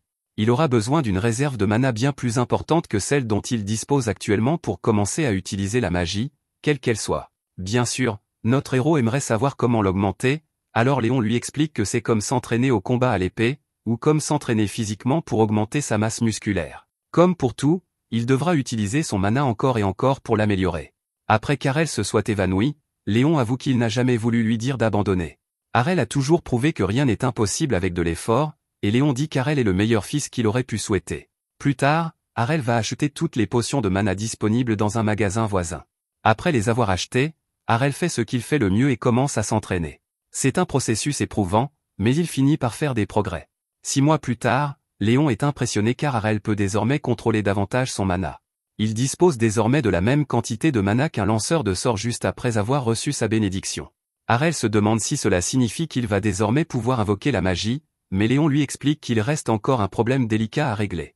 Il montre à Arel un script magique, mais Arel n'a aucune idée de la signification des symboles. Léon lui explique que pour utiliser la magie, Arel devra apprendre des sorts en lisant des scripts magiques. Avec les compétences adéquates, les sorts nécessaires pour lancer un sort apparaissent presque automatiquement dans l'esprit de l'utilisateur. Malheureusement, Arel n'a aucune compétence, il devra donc former et réciter le sort dans sa tête à chaque fois qu'il l'utilisera. C'est incroyablement difficile, mais Léon explique qu'Arel pourrait obtenir de l'aide à l'Académie de la Cité de la Magie. C'est l'académie où Léon a étudié, et on y enseigne toutes les bases de la magie. Bien sûr, Arel devra d'abord s'entraîner suffisamment pour atteindre le niveau requis pour y entrer, mais cela ne pose aucun problème à notre héros, car il est avide d'apprendre. Plus tard, Mira admire la délicieuse cuisine de sa mère, mais elle est horrifiée lorsque Rena révèle que c'est elle qui a préparé le repas. Mira trouve cela dégoûtant, mais tout ce qui importe à Rena, c'est qu'Arel apprécie. Farah fait remarquer que Rena s'est en fait beaucoup améliorée, tant en cuisine qu'à l'épée. Les parents d'Arel admirent beaucoup Rena, mais Léon doit modérer ses compliments. Il s'assure de dire à sa femme qu'elle est la plus belle femme qui soit, et Rena est impressionnée par la bonne entente qui règne dans la famille d'Arel. Rena se demande si sa famille serait la même si sa mère était encore en vie, et Arel lui assure que oui. Léon utilise alors un peu de magie pour faire sourire tout le monde, et Arel jure de devenir beaucoup plus fort en apprenant la magie. 3 ans ont passé depuis le retour d'Arel, et nous voyons Rena servir du thé à Farah. Elle attend nerveusement que Farah le boive, et elle est soulagée lorsque Farah lui dit qu'il est délicieux. Farah la qualifie d'excellente préparatrice de thé, et Rena la remercie d'être une excellente enseignante. À ce moment-là, les deux femmes s'inquiètent lorsque Mira se met à pleurer. Elle explique qu'elle a trouvé un mot laissé par Harel, dans lequel il dit qu'il est parti pour la ville magique. Mira n'arrive pas à croire qu'Harel soit reparti, et Farah aurait aimé qu'il leur dise au moins au revoir. Rena avoue qu'elle a déjà fait des choses similaires dans le passé, et ce n'est que maintenant qu'elle réalise à quel point cela fait mal d'être abandonnée. Farah lui fait promettre de ne pas les quitter, et Rena répond qu'elle ne le fera pas car elle a encore beaucoup à apprendre. Farah fait remarquer que ses deux aînés l'ont tous deux quitté, et se demande d'où ils tiennent leur esprit libre. Ils tiennent clairement cela de Léon, qui vient de se réveiller, et Farah souhaite seulement que ses enfants soient heureux. Le chauffeur d'Harel explique qu'il faudra 2 jours pour atteindre la cité magique, et il remarque à quel point Harel a changé. Le chauffeur a rencontré Harel pour la première fois lors de son voyage vers la cité des épées, et Harel est déjà en route vers la cité magique. Un autre passager est surpris d'apprendre qu'Harel prévoit de fréquenter l'institut de magie, car il est beaucoup plus âgé que les autres. Ils sont tous assez jeunes, et le garçon pense qu'il est un peu tard pour Harel d'entrer à l'institut. Le garçon s'appelle Keto, et une fille nommée Kufa lui dit d'être gentil. Elle suppose qu'Harel a échoué à plusieurs reprises à l'examen d'entrée, mais Harel dit que ce n'est pas le cas. Kufa dit à Keto de ne pas rejeter les personnes qui essaient de surmonter leurs défauts, mais le garçon fait remarquer qu'elle a critiqué Harel beaucoup plus durement que lui. Ils commencent à se disputer, alors la fille nommée Colette essaie de les calmer.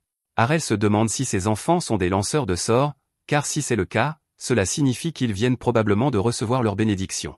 Keto veut savoir dans quel type de magie Harel est spécialisé, et celui-ci répond que c'est la magie rouge.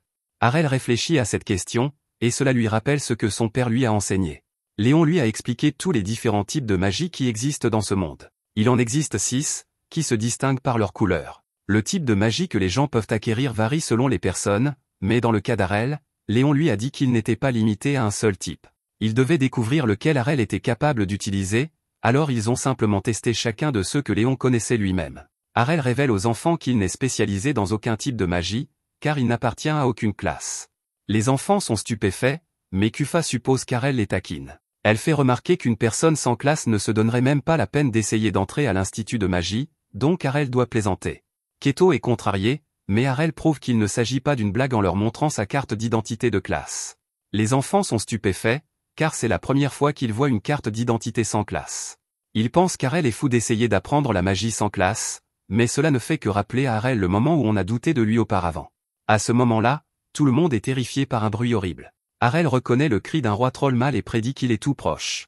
Keto tremble de peur, car il sait à quel point les rois trolls sont puissants, et il ordonne au cocher de partir. Malheureusement, la calèche ne peut pas bouger, car les chevaux sont morts de peur. Colette panique, pensant qu'ils vont perdre la vie, mais les autres la calment. Ils lui disent que le monstre est peut-être un roi, mais qu'il reste un troll. Les trolls sont gigantesques, mais cela signifie aussi qu'ils sont très lents. Il y a une chance qu'ils puissent survivre s'ils travaillent tous ensemble, alors Keto demande à ses amis d'utiliser toute leur puissance pour vaincre le monstrueux roi troll. À ce moment-là, la bête émerge de la forêt, et Keto rappelle aux autres de rester calmes. Cette créature est beaucoup plus grande qu'ils ne l'avaient imaginé, mais Keto est convaincu qu'ils peuvent s'en sortir vivants. Malheureusement, la situation prend une tournure terrifiante lorsque le roi troll est envoyé dans un autre univers par un monstre encore plus grand.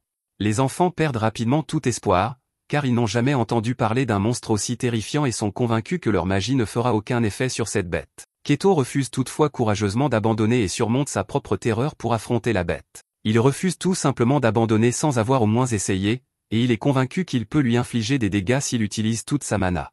Keto tente le coup en lançant son attaque la plus puissante, mais les enfants sont horrifiés de voir qu'elle n'a causé aucun dégât.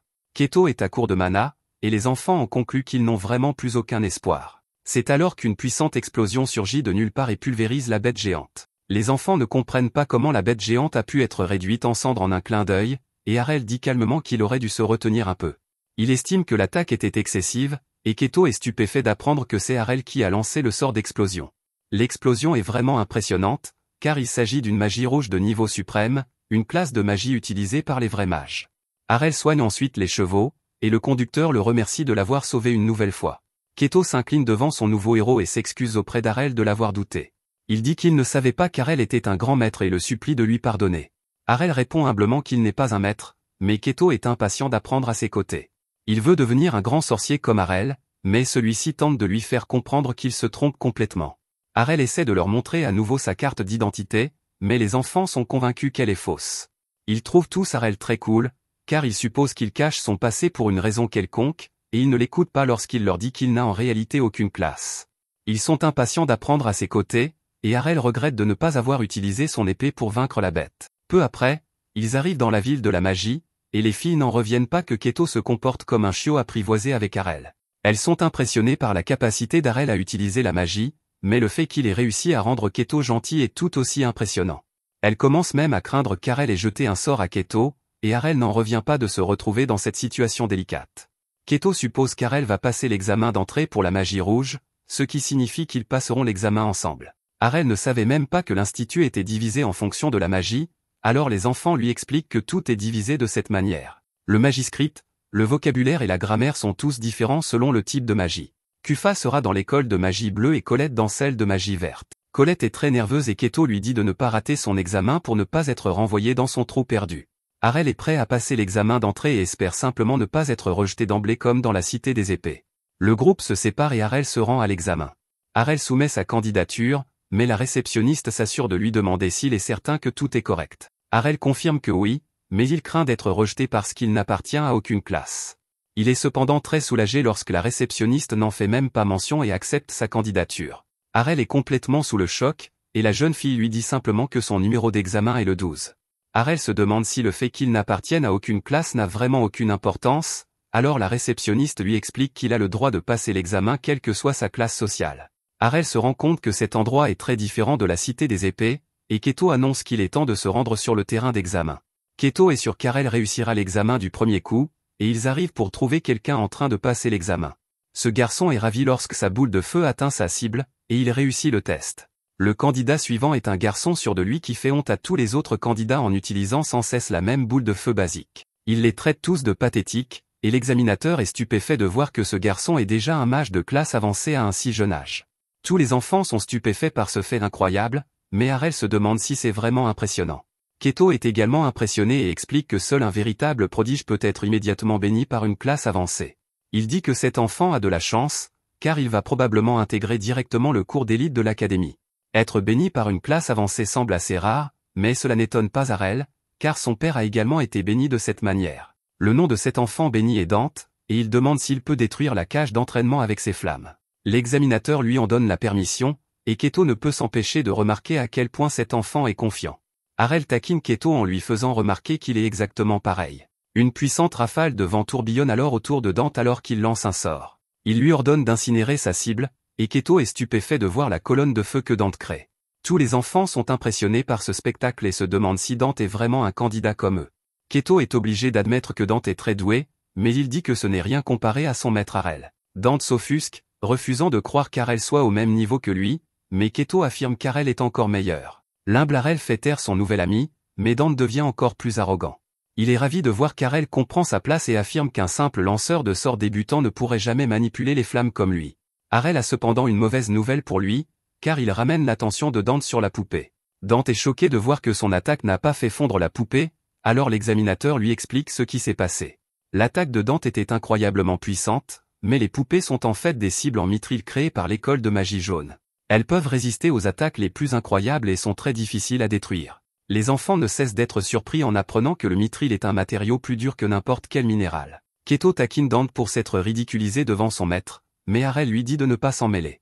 Harel est le suivant à être appelé pour le test, et Dante s'attend à voir quelque chose d'impressionnant de sa part après avoir tant entendu parler de lui par Keto. Harel lui rappelle qu'il n'a rien dit, mais Keto ne peut tout simplement pas se taire. Keto répète une fois de plus que son maître va leur montrer à tous, mais cela ne fait que lui valoir une nouvelle réprimande d'Harel. Harel se prépare à lancer un sort et pense que c'est la première fois qu'il utilise la magie sur mithril. Il sait qu'il n'aura plus jamais cette chance, alors il décide de donner tout ce qu'il a. Harel prépare le sort et choque déjà l'examinateur rien qu'en faisant cela. Harel lance son propre sort d'éruption, tout comme Dante, mais Dante se moque de lui lorsque la petite attaque d'Harel ne produit aucun effet. Sa petite colonne de feu maigrelette n'a duré qu'une seconde, et Dante traite Harel de pathétique. Dante a apprécié ce spectacle embarrassant bien plus qu'il ne l'aurait cru, et il n'arrive pas à croire qu'un loser comme Harel ait même osé se présenter à l'examen. À ce moment-là, Dante est contraint de ravaler ses paroles lorsque la cible en mithril fond en un amas sur le sol. Dante refuse de croire ce qui vient de se passer et accuse Harel de tricherie, car une éruption ne peut pas faire fondre le mithril. Harel est étonnamment d'accord avec lui au sujet du sort d'éruption, mais il révèle que son attaque n'était pas un véritable sort d'éruption. Il s'agit d'une technique qu'il a mise au point lui-même en comprimant la portée et le temps d'allumage de la flamme. Dante n'avait jamais entendu parler d'une telle chose et il n'arrive pas à croire qu'Arel ait créé sa propre magie. Keto n'a jamais douté un seul instant de son maître et il jure de prouver qu'il est digne d'être l'élève d'Arel. Arel n'y prête toutefois pas beaucoup attention et explique simplement qu'il se rend au site d'examen suivant. Keto ne comprend pas ce qu'il veut dire, car c'était le seul test qu'il devait passer. Ailleurs, Kufa réussit son test et est choquée de voir qu'Arel est arrivé. Elle ne comprend pas, alors Arel lui révèle qu'il est venu passer le test. Kufa lui fait remarquer qu'il était à l'école de magie rouge, mais il n'a pas le temps de s'expliquer car Arel est appelé pour passer le test. Arel utilise alors une attaque appelée Ice Edge, et tout le monde retient son souffle lorsque l'attaque réduit la cible en mithril en morceaux. La foule est sans voix, mais Arel s'éloigne nonchalamment et dit qu'il va se rendre à l'école de magie verte. Là, il trouve Colette, qui est dans un état pitoyable. Arel se demande si elle a raté le test, mais Colette révèle qu'elle est simplement trop nerveuse pour bouger ses jambes. Elle n'a même pas fini de s'inscrire et explique qu'elle est complètement désespérée lorsque ses nerfs prennent le dessus. Ses amis l'ont aidée à en arriver là, mais maintenant, elle doit passer l'examen toute seule et elle n'arrive pas à s'y résoudre. Colette se demande comment Arel gère son stress, mais Arel répond qu'il n'a en fait jamais été stressé auparavant. Cela ne la rassure pas du tout, et Arel se demande simplement comment quelqu'un peut être stressé. Colette explique que cela arrive quand quelqu'un a peur de se planter, ce qui amène Arel à se poser une autre question. Il demande à Colette si elle a traversé toute sa vie sans jamais se planter une seule fois, mais bien sûr, ce n'est pas le cas. Colette répond qu'elle a échoué de nombreuses fois, c'est pourquoi elle veut éviter cela. Arel n'arrive pas à comprendre, car il fait remarquer qu'il échoue et perd tout le temps lui aussi. Il ne comprend cependant pas ce qu'il y a à craindre. La vie de personne n'est ruinée par un seul échec, et ce qu'ils font actuellement n'est qu'un examen d'entrée. Ce n'est pas quelque chose de dangereux, et ils ne risquent pas d'y perdre la vie. Arel n'en est pas vraiment sûr, alors il vérifie que le test ne met pas leur vie en danger, et Colette confirme que ce n'est pas le cas. Elle se sent toutefois beaucoup mieux, car elle est d'accord avec tout ce qu'Arel a dit. Se planter ne lui coûtera pas la vie, elle pourra donc toujours réessayer. Colette promet de faire de son mieux, et Arel se demande en quoi consiste l'examen de l'école verte. Colette explique qu'ils devront simplement faire tourner un moulin à vent à l'aide de la magie. Quelques instants plus tard, nous voyons qu'Arel est prêt à passer cet examen. Bien sûr, il choque tout le monde une fois de plus en utilisant un sort de tornade pour faire tourner le moulin à vent, et il finit par le réduire en morceaux. Arel s'excuse car il n'avait pas réalisé que le moulin à vent était en bois et non en mithril, et il réussit l'examen. C'est ensuite au tour de Colette, mais elle n'arrive pas à croire qu'elle doit passer après l'incroyable démonstration de magie d'Arel. Elle se souvient cependant de ce qu'Arel lui a dit, et se prépare avec confiance à passer l'examen. Arel se rend ensuite dans les écoles de magie jaune et blanche et démontre ses incroyables pouvoirs en réussissant également ses examens. Il ne reste plus que l'école de magie noire, mais le bâtiment semble abandonné. À ce moment-là, une femme étrange cherche frénétiquement quelque chose appelé Gouy. Elle demande désespérément à Arel s'il a vu Gouy, et il se demande s'il s'agit de cette chose bizarre qui se cache dans une boîte à proximité. La jeune fille est ravie de retrouver Gouy, et nous voyons qu'il s'agit d'une bête à l'apparence étrange. La jeune fille explique que c'est une chimère qu'elle a créée elle-même, et elle se demande si Arel la trouve mignonne. Cet endroit devient encore plus étrange lorsqu'un squelette accueille Arel à l'école de magie noire. Arel lui coupe immédiatement la tête, et le squelette ne comprend pas pourquoi quelqu'un voudrait soudainement couper la tête d'une dame. Arel se demande si elle est un monstre mort-vivant, mais elle répond que non et se présente sous le nom de Latalia. Latalia déclare qu'elle est la belle employée de bureau, mais Arel ne voit en elle qu'un simple squelette. Arel demande où se trouve l'examen, mais il est choqué d'apprendre qu'il n'y a pas d'examen d'entrée. Il n'y a jamais eu beaucoup d'étudiants qui voulaient apprendre la magie noire, donc ils acceptent tous ceux qui sont intéressés. Arel repense à la fille folle qu'il vient de rencontrer, et il ne peut nier que cette école accueille vraiment tout le monde. Plus tard, Keto et les autres sont soulagés de retrouver enfin Arel. Il s'avère qu'ils se sont tous disputés au sujet de l'école qu'Arel allait choisir. Ils veulent tous qu'ils rejoignent leur école respective, et chacun a ses propres raisons. Keto dit qu'Arel choisira l'école rouge parce que c'est la première où il est allé, mais Kufa dit qu'il rejoindra l'école bleue parce que sa magie de glace était incroyable. Colette, quant à elle, est convaincue qu'il choisira l'école verte, car il a détruit un moulin à vent avec son incroyable sort de tornade. Arel les surprend alors en révélant qu'il ne choisira pas une seule école, mais qu'il les fréquentera toutes. Keto admet que la magie d'Arel est surnaturelle, mais qu'essayer de fréquenter 3 écoles à la fois est une folie. Mais les choses deviennent encore plus choquantes lorsqu'Arel explique qu'il va en fait fréquenter 6 écoles. Arel n'est arrivé à ce stade de sa vie que grâce à son dévouement sans faille à l'entraînement, et il n'a pas l'intention de s'arrêter maintenant. En fait, il va redoubler d'efforts, car il déclare qu'il sera élève dans toutes les écoles de l'académie. Merci d'avoir regardé mon résumé. N'oubliez pas d'aimer la vidéo.